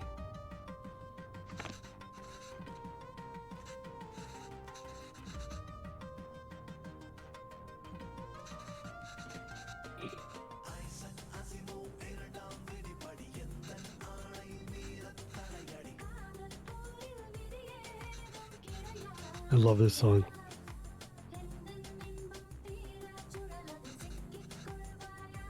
Middle aughts.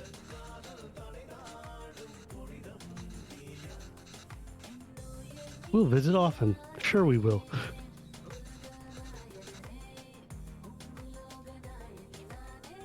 Okay. I don't think that So- helped. It did though, if you look back at the book. Oh, He said, and that part goes on top. Yeah. And there's yeah. only 1, 2, 1, 2, 3. Yeah, and So- that was the one with all the like cilantro and like saffron leaves. I'm going to guess saffron milk. mint. Mint. Yeah. Yeah. Okay. Mm-hmm. So Biryani intuitively, is rice, right? Yeah, biryani. So you have gravy. I don't want to tell you. I'm not going to tell you. You can figure it out. Come on, gamer.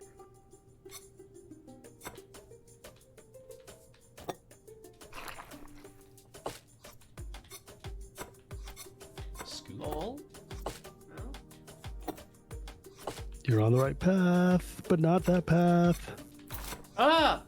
You scoop out, reserve some. 1, 2, 1, 2. Yeah. Okay, there we go. And then...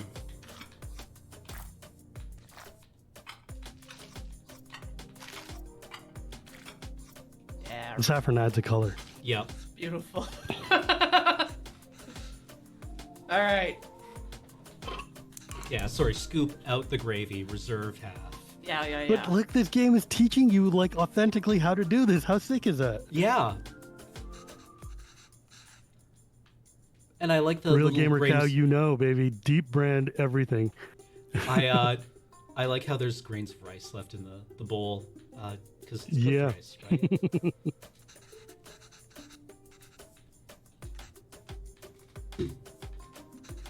Oh man, I want biryani now.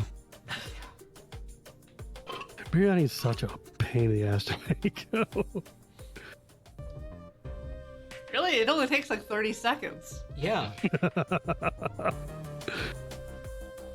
I was making a recipe last night, and it was just like, saute the shallots for 5 minutes. While you're doing that, chop up 1 kilogram of mushrooms, and then add. And I was like, I shan't actually in 5 minutes chop a kilogram of mushrooms.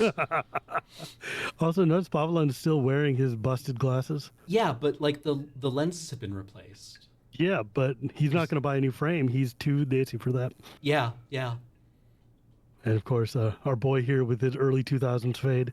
Yep. Oh, and he's using a spoon. Yeah, look at that westernized.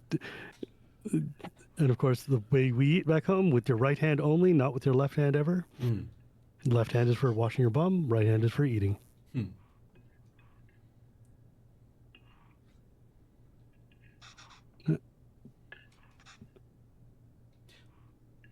O is in English. That's not a... O is an English Word. noise. Word noise? Yeah. So is the rest of the sentence. Yeah.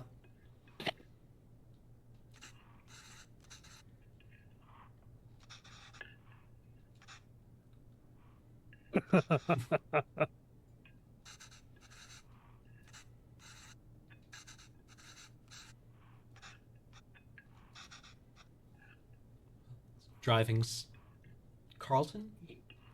Oh, UB. Yeah, we're-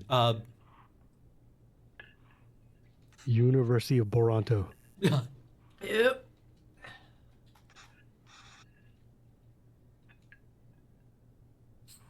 But we wanted to drive you. Yeah. God, I don't know what my mother would have done if I had been like, oh no, yeah, I'm gonna go with friends. Oh no, my mom would have skinned me and hung me from the antenna of the car. Man, remember when cars had antennas? Yeah. Everything What are those for? everything has antennas now, Shivam. But they're Just not the little metal antennas. poles. Yeah, the That you have to nanoscale pull out antennas. manually. The 5G antennas that we Yeah. all have now. No, my dad's a ham, so his vehicles have like 5 antennas. It's enough to make up for everybody else. I like how neither of these answers are honest. No, they're complete. These are both Venba, these are lies.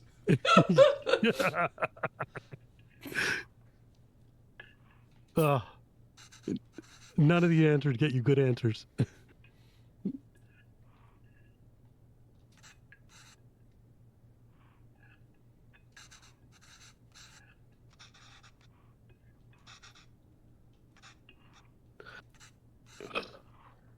Kid, you're killing me.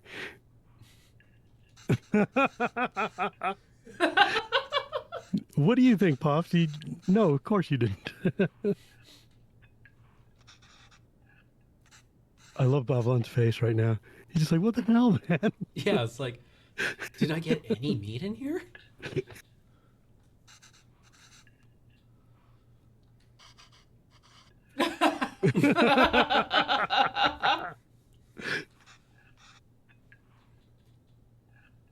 Oh, don't be like this, bud. Great. Mind you, my friends used to come to my house even when I wasn't there so that my mom would cook dinner for them. Like I would be out and I would come back later and mom would be like, yeah, your friends Luart and Mike and stuff came by. I'm like, what the hell for? It's like, well, they wanted to eat. And so I was like, I'm not going to send them home hungry. I'm like, mom, what? the whole car will smell.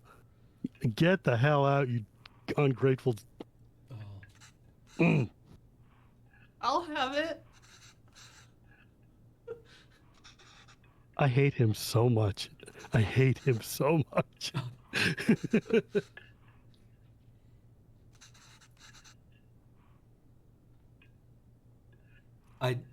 Also, he Ija? looks exactly like us.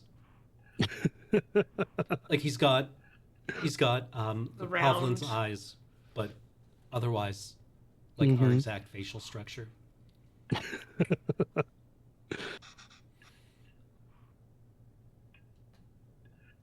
Whatever is the only word that comes through. Yeah.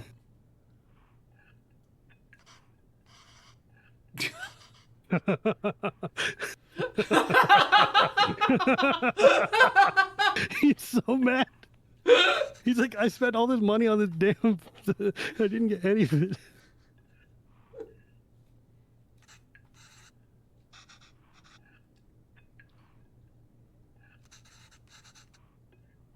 Oh.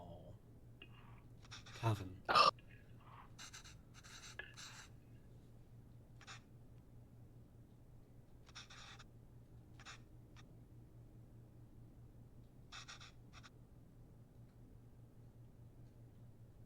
Ah. That word Also, don't Little mean what India in you think it Toronto means. rules. Yeah, he wants. Yeah, what does he mean by normal? Normal What is does he mean by normal? normal is a very loaded word. Default. Default. For once. For once. Ugh. Ah.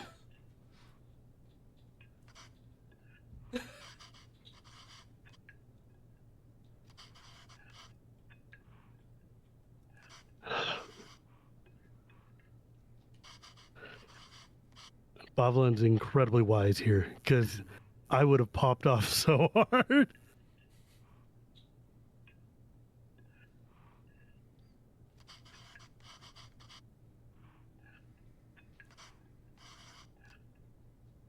I mean, Yes. it's also interesting that we don't really see Kevin's life, right? Like, No.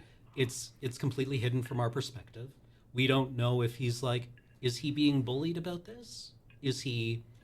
Are his friends, Shaming him. yeah, like, or is this something that he is, like, projecting himself?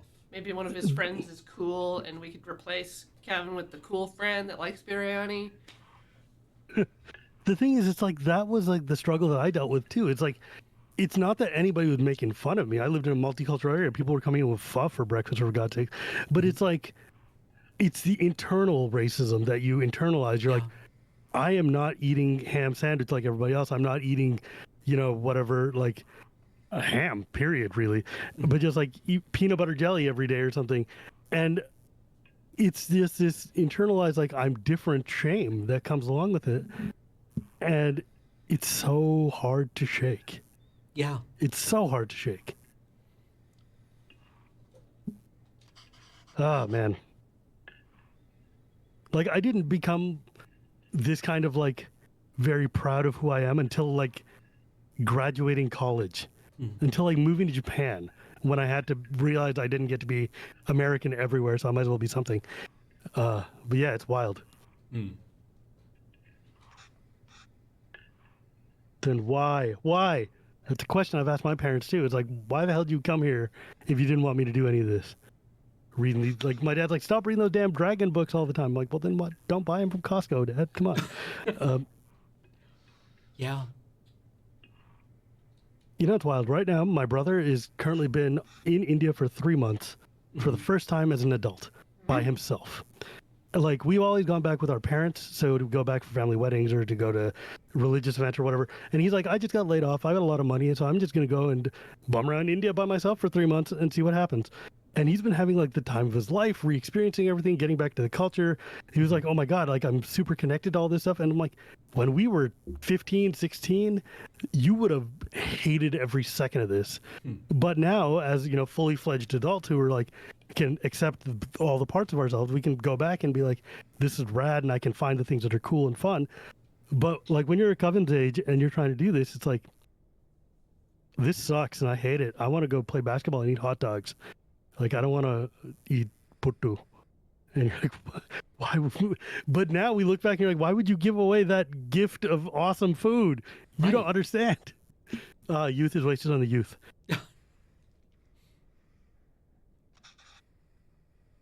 This game made me feel things.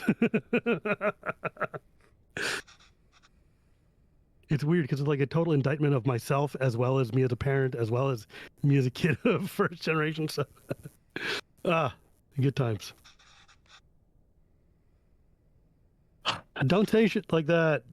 Yeah. Well, I mean, like that's an echo of what our Yeah. memory was interacting with our mother, Mm-hmm. right? Yeah.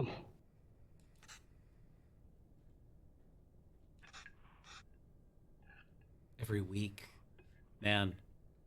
Going from like living with someone to like maybe hearing from them every week.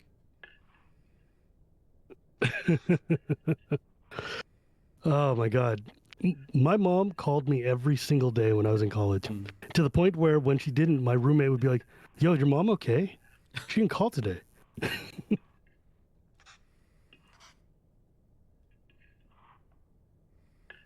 She, come to think of it, she still calls every single day now. Yeah, and mine too. Not mine. No.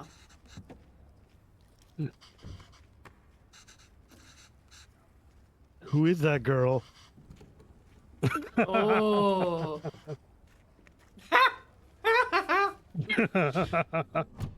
Got it She's like your gonna old slap him. man. She was gonna pull back and smack him one.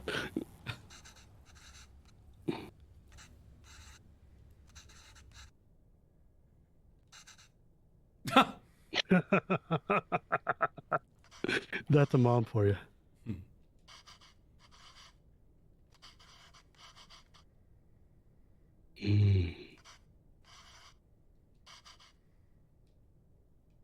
Just like old times.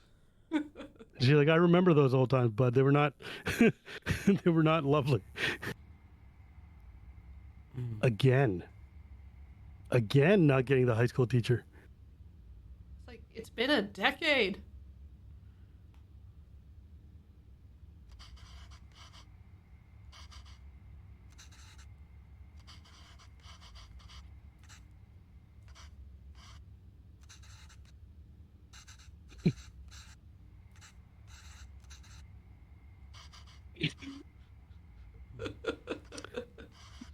My mom would have driven out there after me and hung me. Oh, sure, let your son do as he likes.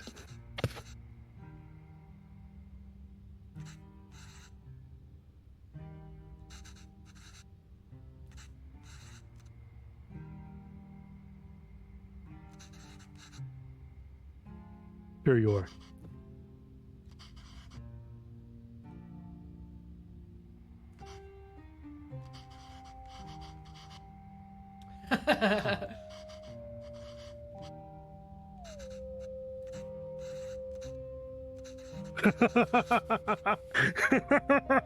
Yeah. Mom's gonna mom. Mm-hmm. Oh.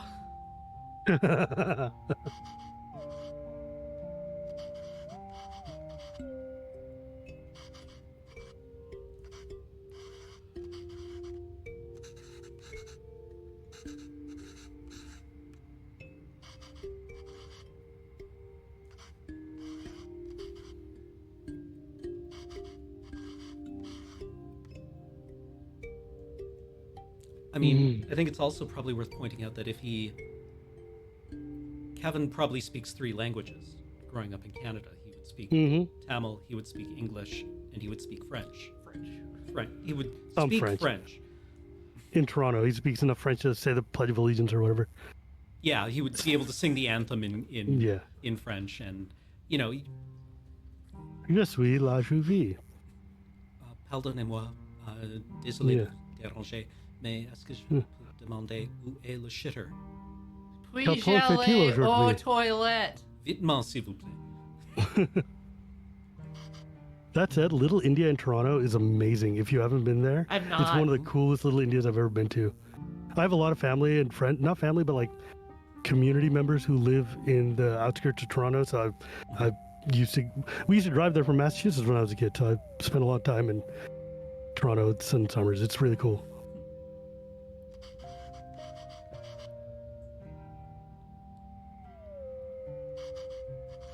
When my brother went to college for the first time, he called me, and on the first day, he's like, I feel like an Oreo floating in a sea of milk. Huh. Welcome to Canada. Milk country here.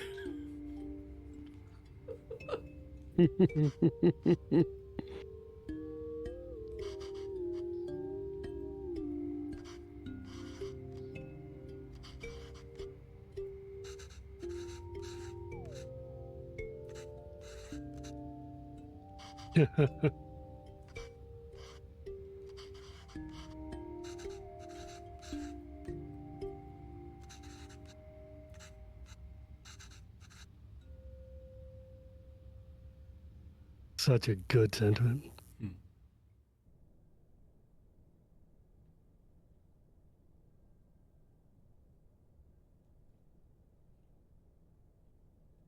Ooh.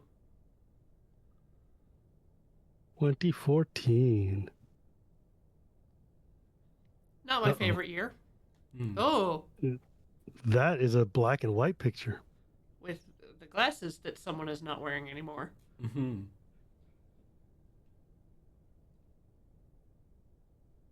You know, it's just gonna let us Chatty. sit here and think about that for a while, isn't it? Yeah. You'll notice her sari has changed. Yeah. She's now a widow. She doesn't wear the normal sari anymore. Still uses the same rice. Are we going to see the same old cookbook? Same radio.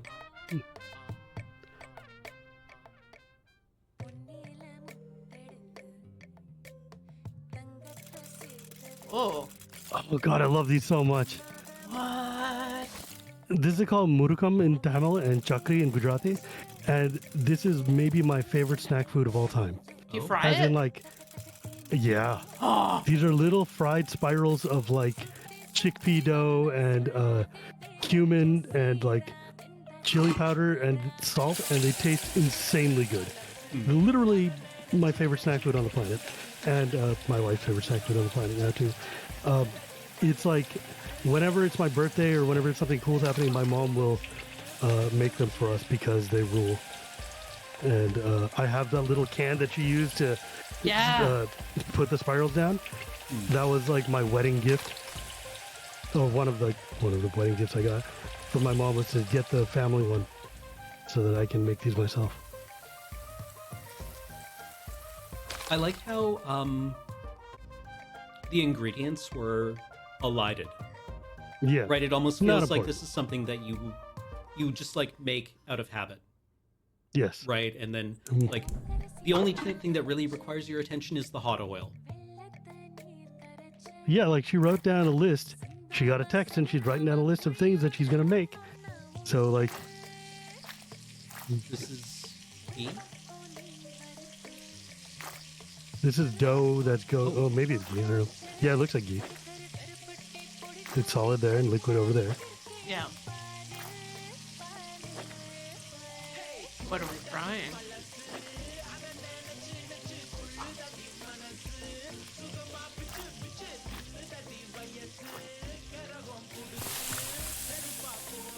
This part I didn't like because it was hard to grab that thing with the switch, the controller, without using a mouse. Yeah, the controls are a little finicky. They're not. They could be better, but you know the story's so good. I was just Oh like, yeah, fine. absolutely. I accept the price to pay to play this.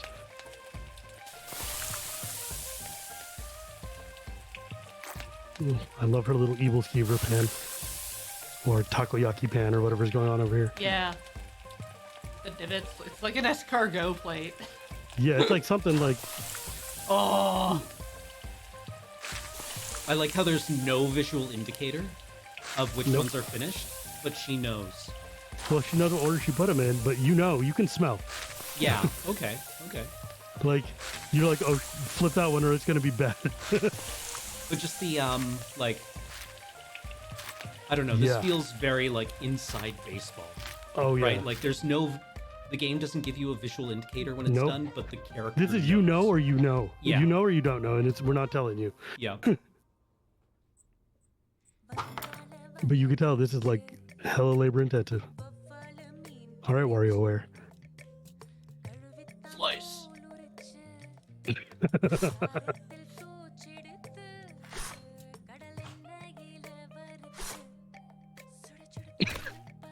India has one of the longest coastlines of any culture, any country in the world. There's a lot of seafood eating that goes on, which you don't hear about a lot because Yeah. all the people who immigrated to the West were upper caste vegetarians. I was going to ask. Okay. Yeah. Like, what the cuisine here is. All the cuisine we have that is Indian food is North Indian Mughal cuisine, which Right. is like cuisine of the royal courts of far North India, because it's what Indians consider fancy food. And when we go out to eat, we want to eat fancy food. We don't want to eat home food. Right. Like naan But, is like- a wedding bread, isn't it? Yeah, like nobody has a tandoor at home. Those things are huge. No, right? Yeah, God, yeah. no. Like, so a lot of what we know is Indian food in the West, and people are like, oh man, do you know how to make naan? I'm like, "Yeah, no, I don't. I go to a store the way you do because that's not what we eat in the real world. But Sesame? those are black sesame seeds. Yeah. Fennel? What? Yep. And some spices, peppercorns and things. Yeah, like butter chicken with naan would be something that you get at like a wedding, right? Yeah, exactly. Or like, royal food. Asafoetida. Stuff smells like ass, but it tastes incredible. It's a resin from a tree that grows in Afghanistan that makes things smell like alliums that you use, but when you take a whiff of it, it's almost poisonous. We call this tadka, which is basically you fry the spices on the side and pour them on top of the dal when it's done, and it infuse the flavor into it. So that's a coconut grater. Oh. They use that in Hawaii and stuff too. Ye olde pressure cooker, now with a new little weight on top. It's still the same old hot plate though.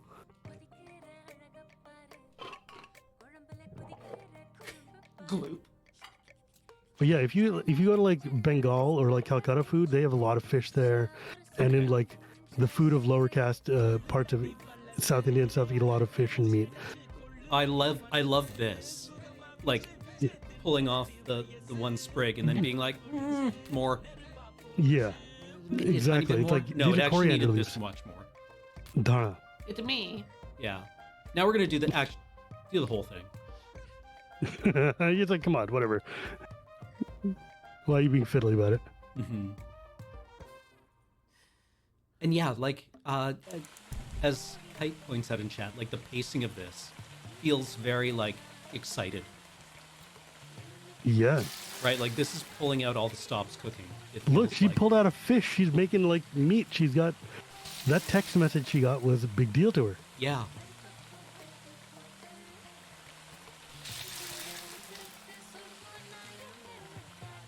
I had to explain to my son what these were Oh. because he's a vegetarian, has never seen meat being cooked. Oh. Okay. Okay. So he was like, "Papa, what is that?" I'm like, They're "It's the leg of a delicious." bird." And he's like, "Why? Why is that in there?" I'm like, "I was hoping we could hold this talk for later." Like some communities eat these things, we aren't there. That is a spread. Sliced mango out there. Look at that. The bhaja and the murukam. This It's is just like, those were packaged to go though. Like they were in. no, they were packaged for somebody to come to dinner. Okay. Okay. Somebody to come to dinner. Yeah.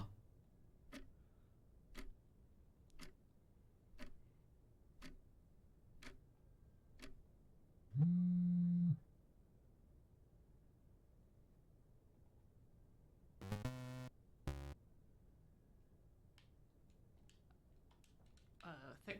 Yeah.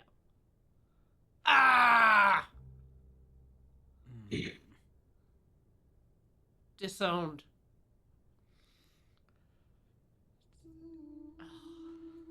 It is Oh. unbelievably crushing. Yeah.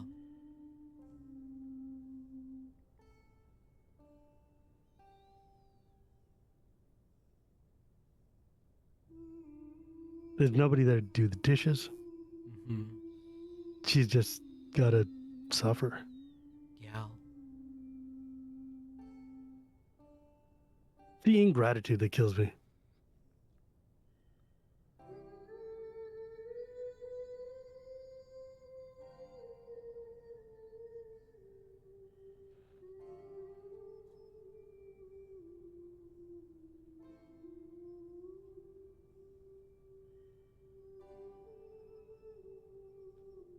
Yay! But she made it. Yeah. So, yay. They were going to come celebrate that.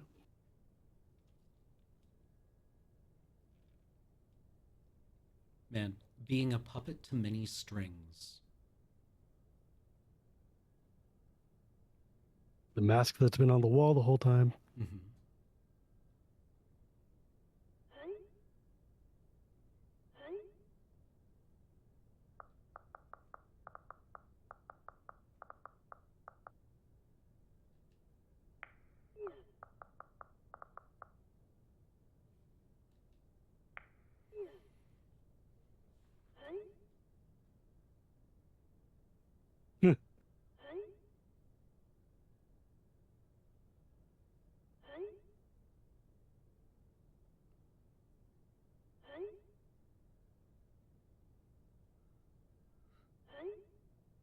PBJ.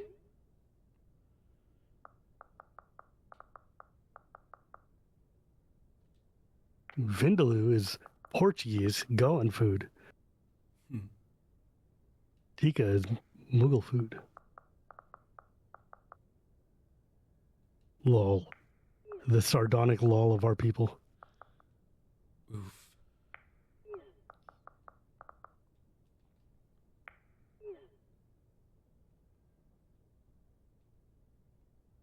Dot, dot, dot.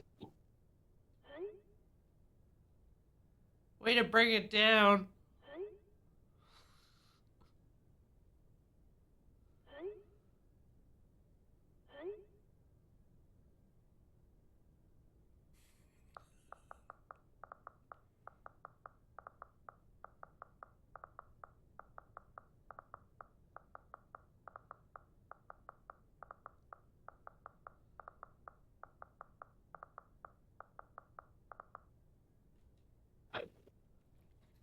Homie.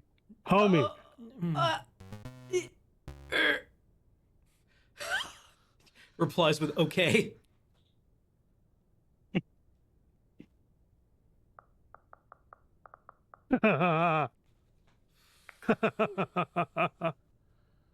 Yeah, bud.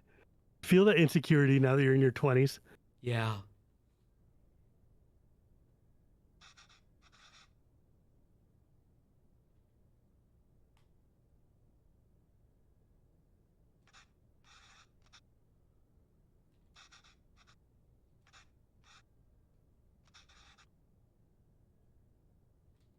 Ooh, idlis.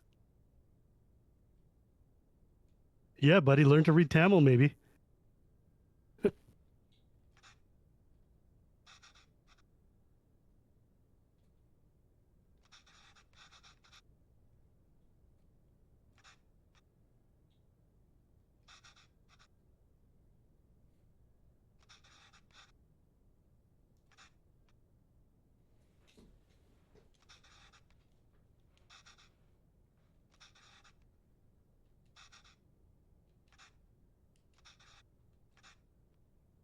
Huh. What would that phone call from India have been when you were 5? That would make Amma so upset.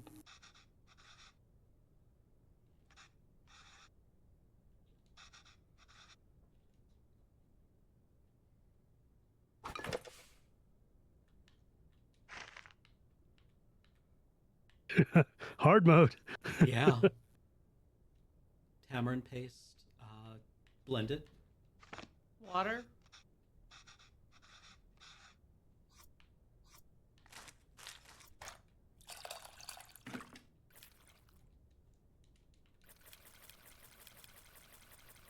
You have to click on mix, maybe? No. It's doing some. Hold it down. Ah, there we go. Okay.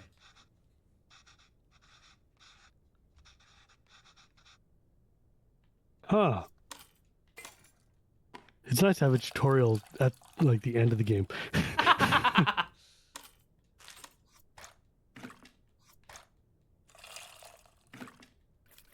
I will note for the record that my lazy ass just goes to the store and buys prepared tamarind paste.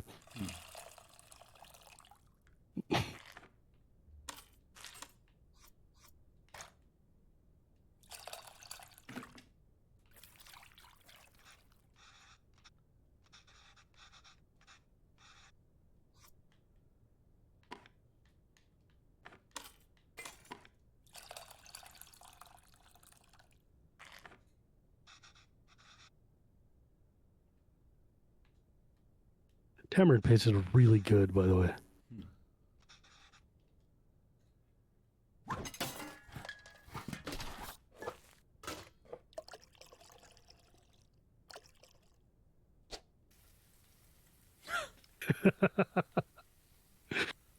I do like, though, that if you can read Tamil, you can just go. Yeah, yeah. I never learned to read. Yep.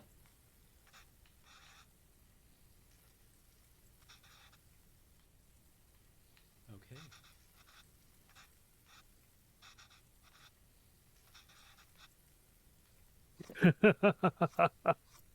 Well, let's see. What do you have? Mustard Got seeds. seeds and I think fennel up there. Cumin.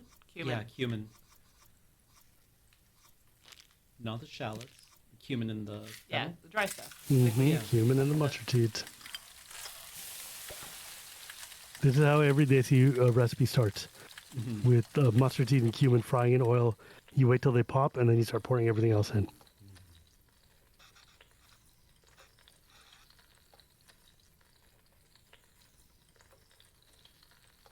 Red leaves and green chilies. Other way around, yeah. The colors. Yeah. Yeah, been there, buddy. Know the feeling.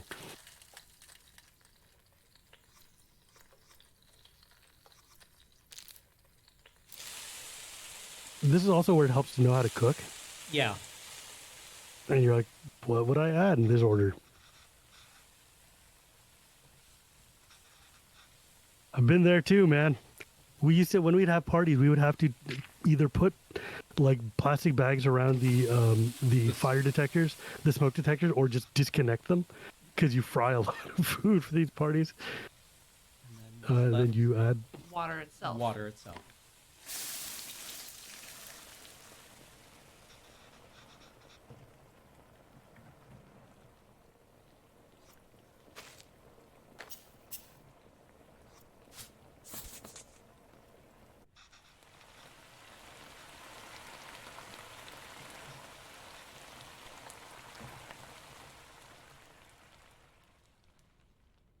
And my dude didn't turn his radio on.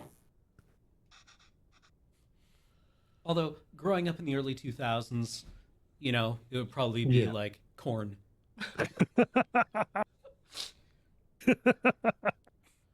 Paramore. Yeah.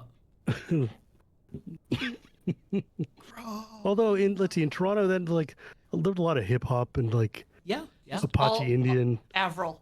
Just Avril Lavigne. Oh my God.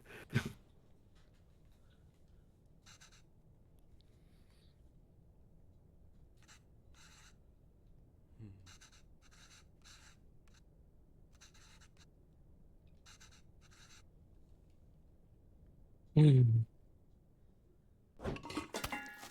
The day the grandma you never met. Mm. We got water, turmeric, salt, bone-in chicken. dump it all in. And it's a pressure cooker, just The first time I used a pressure cooker, it felt like cheating. is. It is like the greatest thing in my kitchen. It's so vital. Turn the stove on. Oh yeah, the whistle.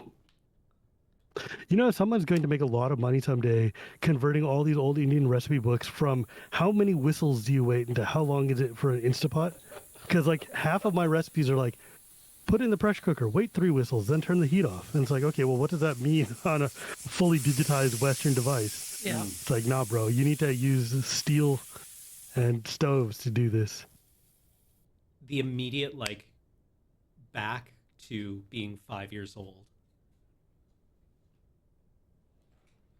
My earliest memory, the first memory I can remember, is waiting at the airport for my grandparents and my aunt to come off the airplane to come to America in 1984. Like, I vividly remember we were able to go all the way to the, not just jetway, but to the base of the stairs. They were coming off the airplane because they let you go all the way onto the tarmac in those days. Right. But yeah, like, there's so many people who moved to America and just never got to see their parents ever again. You know, it's like, it's wild. Right. But pressure cookers, NBD. Why does this feel different? Why can't I feel anything?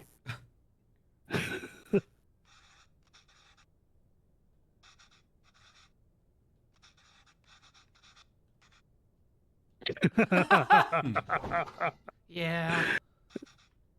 Why not be the first person to do that and make money, man? Rasam, so are you familiar with South Indian soups? No. No. So when you get dosa, you get a thing called sambar that comes with it, which is a really thick South Indian dal, and it's got a lot of vegetables and things in it. The other side is rasam, which is like almost super thin, watery version of dal. Like it's almost like filtered out, just pure broth feeling compared to dal, which is like, and then like North Indian dal, which is like halfway between the two. Okay. So, yeah. Anyways, the rasam is basically like brothish. I also like love this grocery store clamshell container. I grow that stuff in my backyard now. Oh. An We have a lot of exotic, coriander in my house. exotic take on chicken soup. I hated it so much as a kid, but it's like I grew up and now I understand.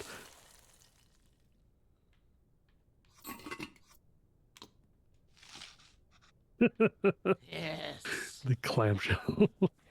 Yeah, like I've had so many of these just filled with brown sludge. Yep. Or it's like Oh, God. desiccated rosemary. Yeah.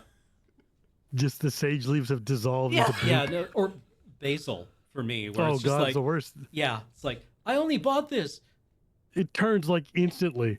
10 days ago.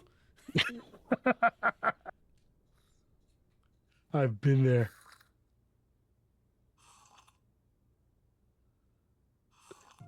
Oh man, Oh. Yeah. rice on his face.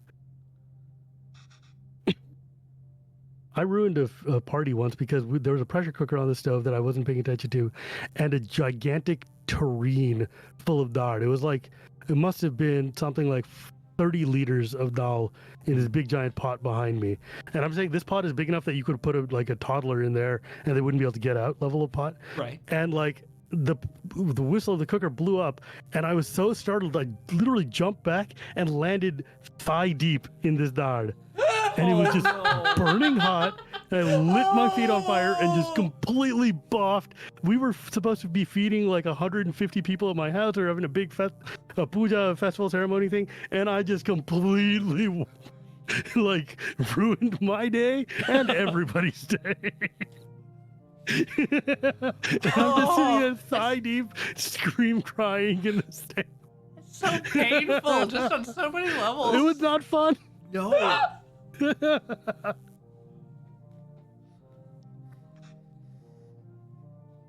Why are you sad, Amma?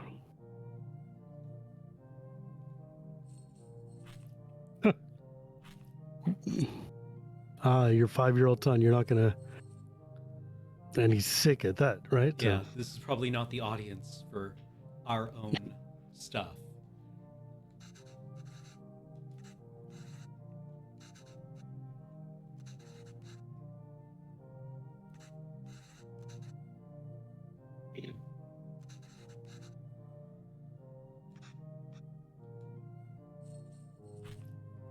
Eat your food. Amma doesn't want to talk right now. Yeah. Oh no, the crying.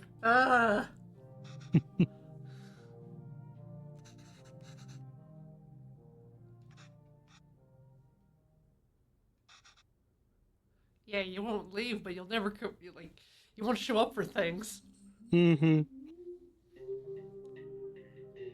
Yeah, feel bad. You should feel bad. Hey, have I- you called your mom?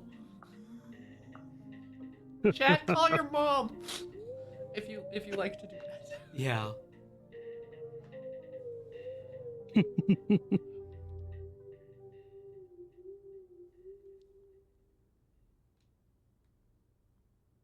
Come on. Hit the button.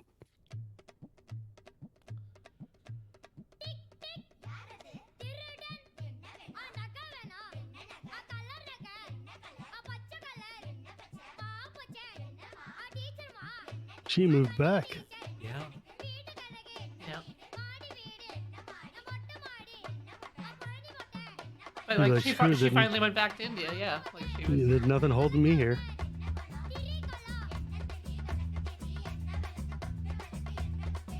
And he's got his dad's busted frames. Yeah. Hey Cam, want to learn how to make a dosa? Yeah, absolutely. Absolutely. Okay. I can't even make a French omelet yet. Like Okay, but that's some precision engineering. I watch my partner do it, and I'm just like, I do the same thing. Why is it? Why is it bouncing? Yeah, I try not to let Ian watch if I do any cooking because he'll always be like, I feel like watching her cook. I feel like a cat at a window watching a bird, just being like, I don't know what I'm feeling right now. This is so hard to do. Like I have a Telugu auntie who lives next door to my house in where my parents live. Telugu is like the culture next to Tamil. They also eat dosas and stuff. And I've tried to learn to make dosas from her, and I'm like, how about I just come to your house, Shilu auntie, and eat them there? Because I can't do this. Right. I couldn't do it on this game either. It was also very difficult. Okay.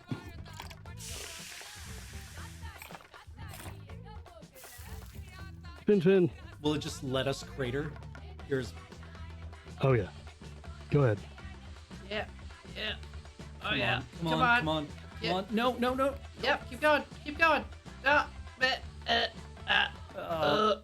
It's beautiful. It's supposed to be like that. This is the type of dosa that doesn't make full circles. Oh, okay. Yeah. Then we add the oil. Yeah.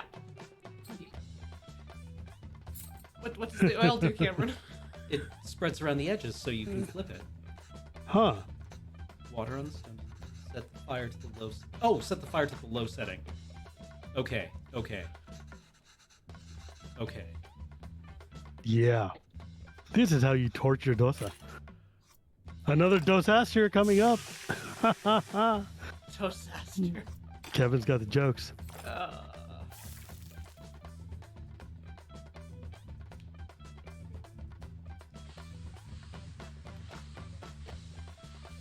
They have specially made spoons for this.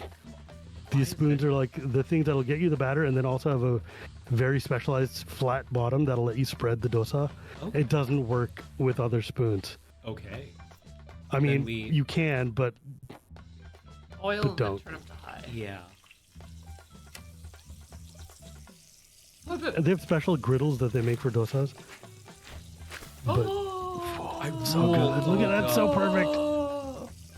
Yeah, sometimes I watch on like Instagram, just like food stalls, and they're just like, Oh yeah, dude. Enter.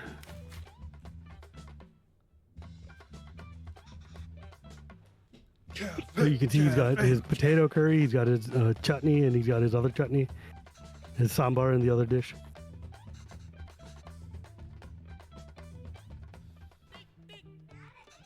We can do this. Uttapam is a different type of crepe, but like I love them. Okay. They're much thicker. They're much more like pancakes than flat crepes, Okay. and that's so good. God damn, I want South Indian food now. Like whenever we would go out to eat in the 80s and 90s to go to fancy Indian food, for us Northeast, fancy food was South Indian food. So this is like prestige food in my head Ooh. Okay. because it's like exotic. Same Like the idea. cultural difference between North and South India is monumental. It is so like our languages are not the same, families, our foods are very different. I mean, we have cultural like religious stuff, but our music is totally different. It's a wild. Other direction.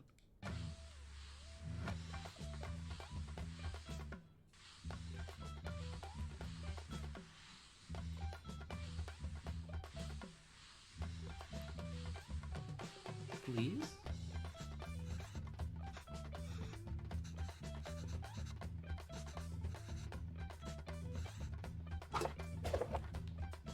Okay, what do we got? Green chilies, idli powder, carrots, onions. Gonna have everything. Oh, dude, I've had a dosa that is 3 feet long. It is Yeah. nutters. They call it paper dosa, temperature, so right? it's super thin Oh, and yeah. hella long, and you fold it, and it's pretty wild. But uttapam is awesome. But like, think about it. These guys eat dosas like daily, so Right. of course they're gonna have like all the utensils and implements. I do love though that she's back in India and still using this stupid plug-in stove. Well, like the gas one she had in the Yeah. later episodes is kind of almost a prestige thing now, right? That's what you Yeah, see on so it's seeing it pretty hot. yeah, like a gas hot plate is Burner. kind of like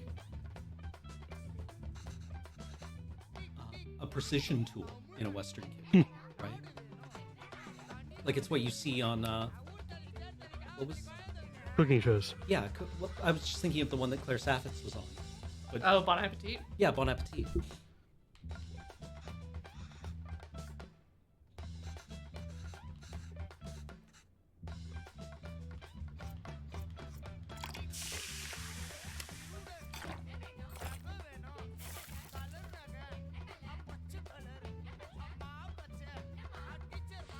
Yeah, I do wish we had taken the other choice to show his background because his background is so cool. Yeah, well, Just, I hate these games that lock you out from other choices. But I mean, it's like the game is like 2 hours long. Play it Yeah. again. yeah, because we're gonna play this again to get the recipes, right? Yeah, it's fine. It's good.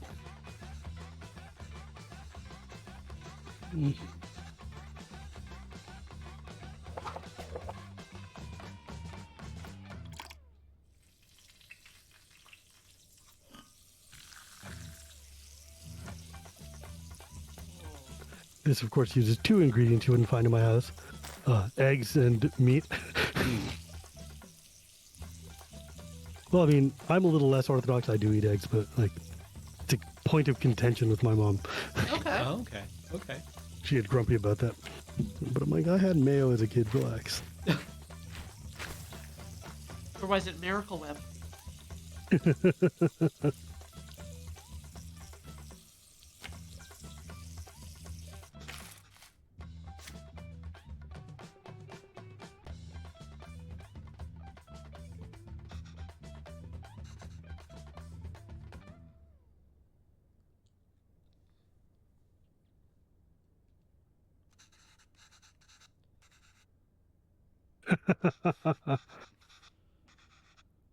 I love the details, like the Indian plug in the background. Mm. And Oh yeah. the mask. Yeah, Like it's we her mentioned stuff, to our, man. She brought it back with her. Yeah, well, we mentioned to our boss that it's not something you would typically find indoors, right? Yeah, but that's where her husband had it. Yeah, yeah. And by God, that's where she's gonna have it.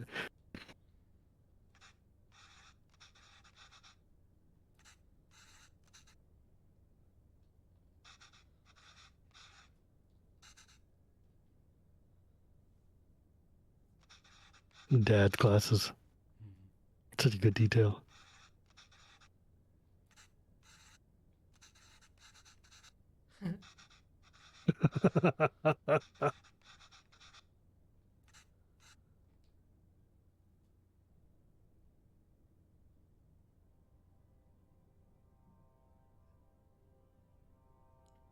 I'm so glad I ate before this show.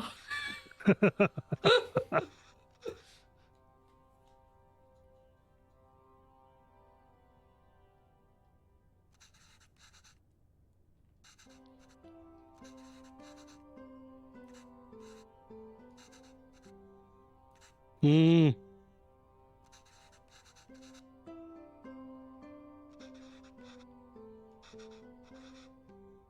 Aw.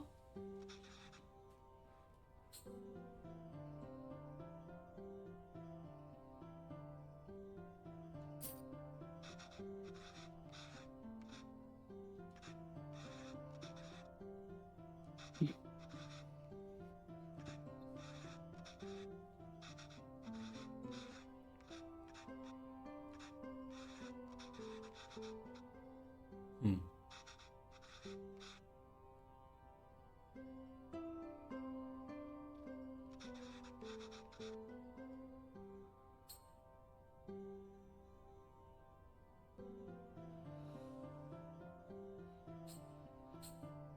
Hmm. I think it's probably not accurate to say she didn't know. Yeah, I Yeah. think Yeah. that's like an abject lie.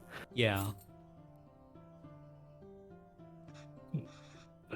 If there's anything, Venba has definitely shown that she is a very astute observer. Yeah. I don't think you're a high school teacher for 20 years without being able to read kids. Yeah, Right. serious. Especially yours. Yeah.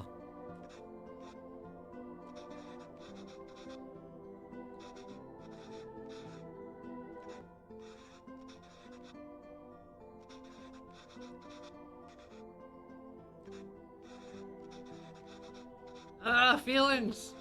Emotions. I told you. Hmm. Triple tearjerker.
This is a good game. Yeah. Yeah, that was really lovely. We haven't really talked about like the visual style, but that was killer. Mhm. Yeah. That kind of like gritty edge. Yeah, the It's like almost pixely, but it's yeah, the spots of color. yeah. Alpha something. It's like it felt like a flash animation at first, but then it really just grew on me, the nature of how they like progress a story. Yeah. but like the design of this game is so good. Mhm. It's like paced really well. Yeah. Free food consultants. Well, I think this is one of those situations where it has to like be correct, right? Yeah. Like if you don't land, If you're gonna don't build a land the- game on this, yeah. yeah. Gosh.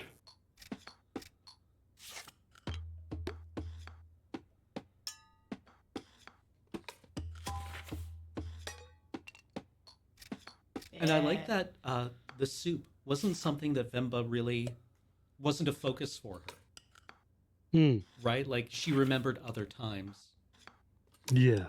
um, than Kevin did. Ah, man. I don't know. I think they chose really good vignettes Mm. to tell this story. And like the background clips and stuff you get as you play through and see the other choices you didn't take, it gives you a real rounded feeling for what is this life like? What did you leave behind to come here? What kind of sacrifice did you make? And then all of a sudden to stay here. You know, it's like that's no like one of the big challenges of like older like my dad goes back to India like 6 months out of the year because he's just like he never assimilated very well. Mhm. And he's just like, screw this. I'm old and retired. I'm going to go back and hang out with my buddies. And my mom is like, she goes back to visit and do things, but like, she's not going to live there. She's not going to move back there. She's like, look, I need heating and toilets and food and whatever. And my kids are here. You know, it's like, it's one of this game really covers a lot of the intersection of problems that not problems, but just like dilemmas that we run into in the immigrant experience. Not just the Indian one, but this is kind of like a holistic immigrant experience. Like this could be any immigrant family that's like talking about like culture and names and food and how do I connect backwards and forwards. And I don't know. I think they did a good job of taking a very hyper specific story and universalizing it so that anybody can understand it. Yeah. Yes. Yeah. And like the gameplay was not.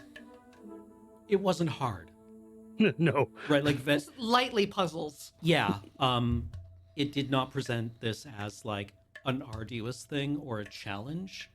Like Venba's, she's she's clearly like puzzling through certain things, but all of her skills are sharp, right? Right. And it makes it easy to prepare and makes it feel accessible. And then Exactly that. Kevin doing it is also like, this is something that he has a lot of fond memories of.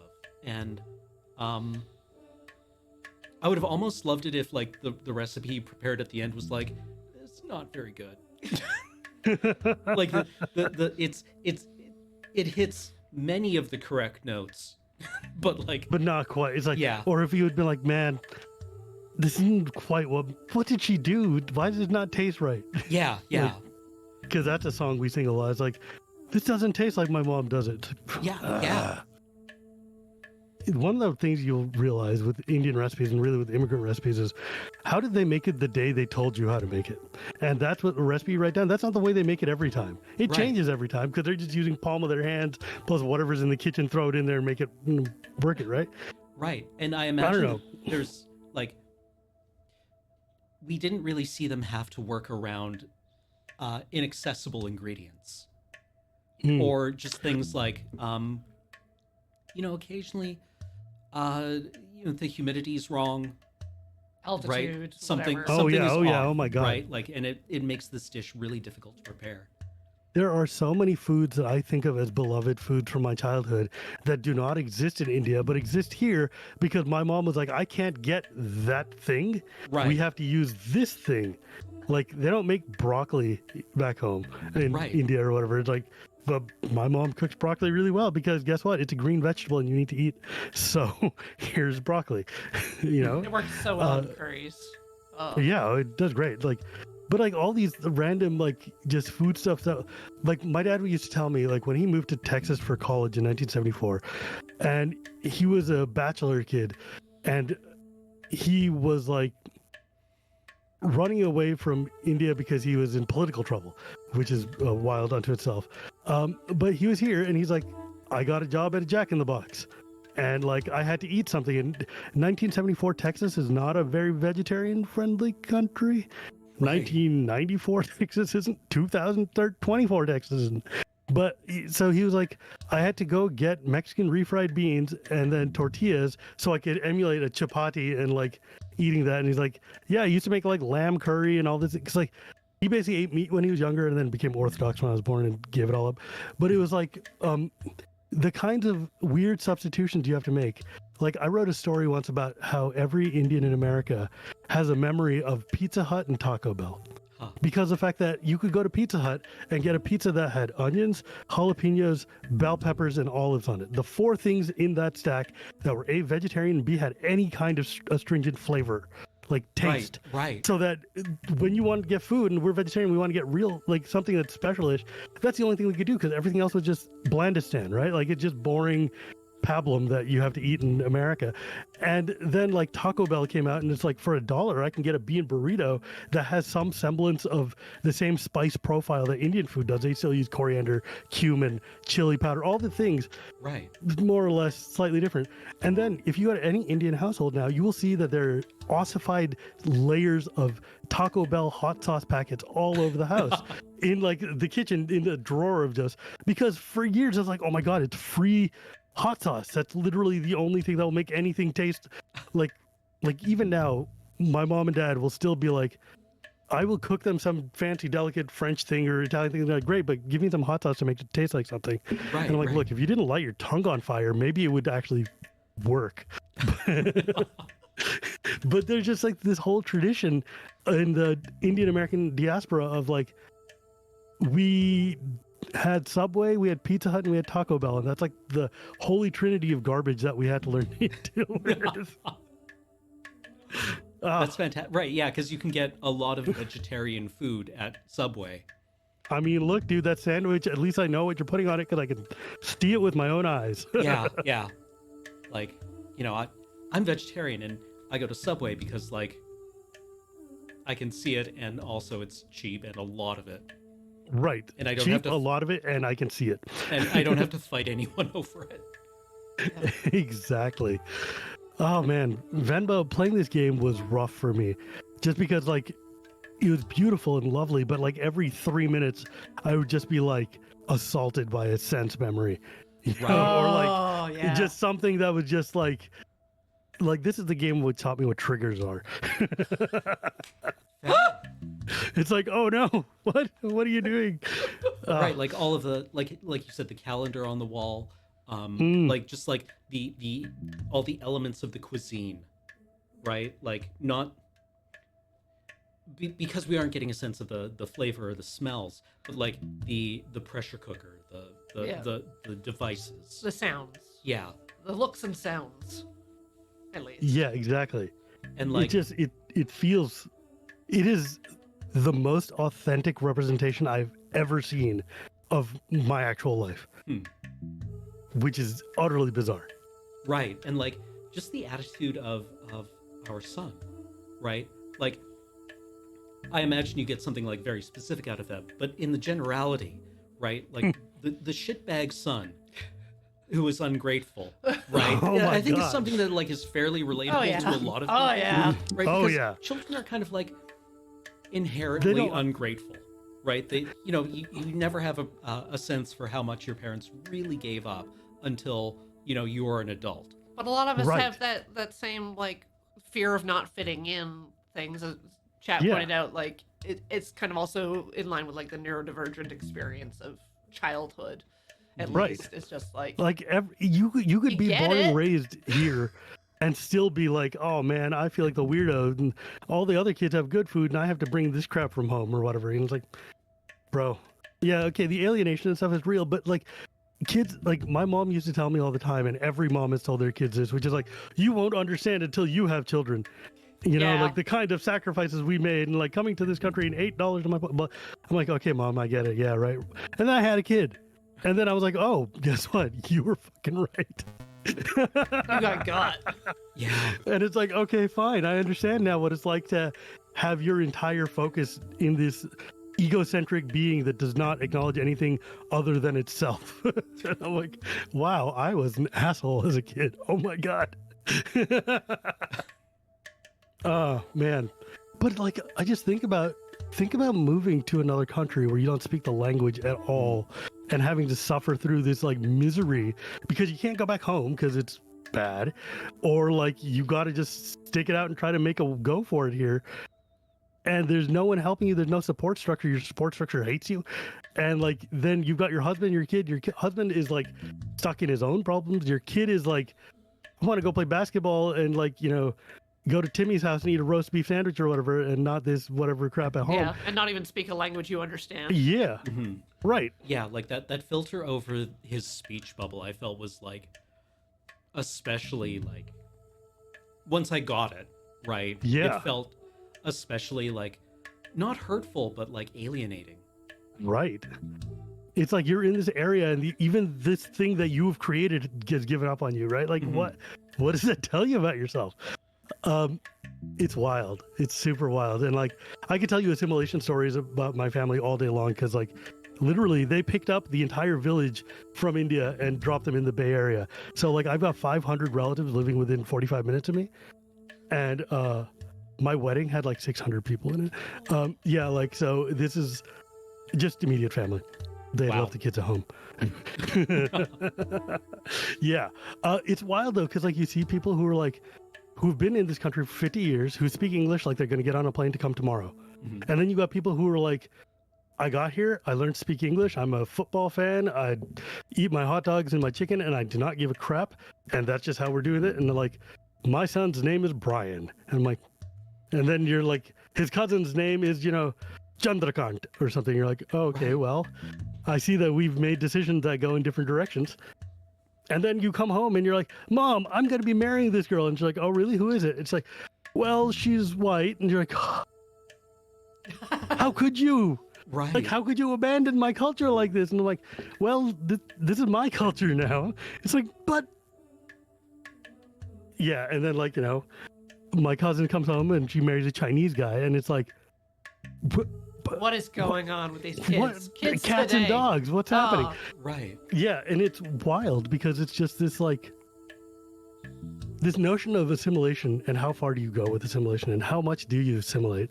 And that's kind of like one of the driving theses of being an immigrant kid is like, where's the, I mean, I married a white girl, so I can't talk, but at the same time, I'm a Hindu priest. I speak the multiple of the languages. I do all the things, right? Like, I can talk, I can read, I can write somewhat. I can't write. Well, I mean, I don't do it very often.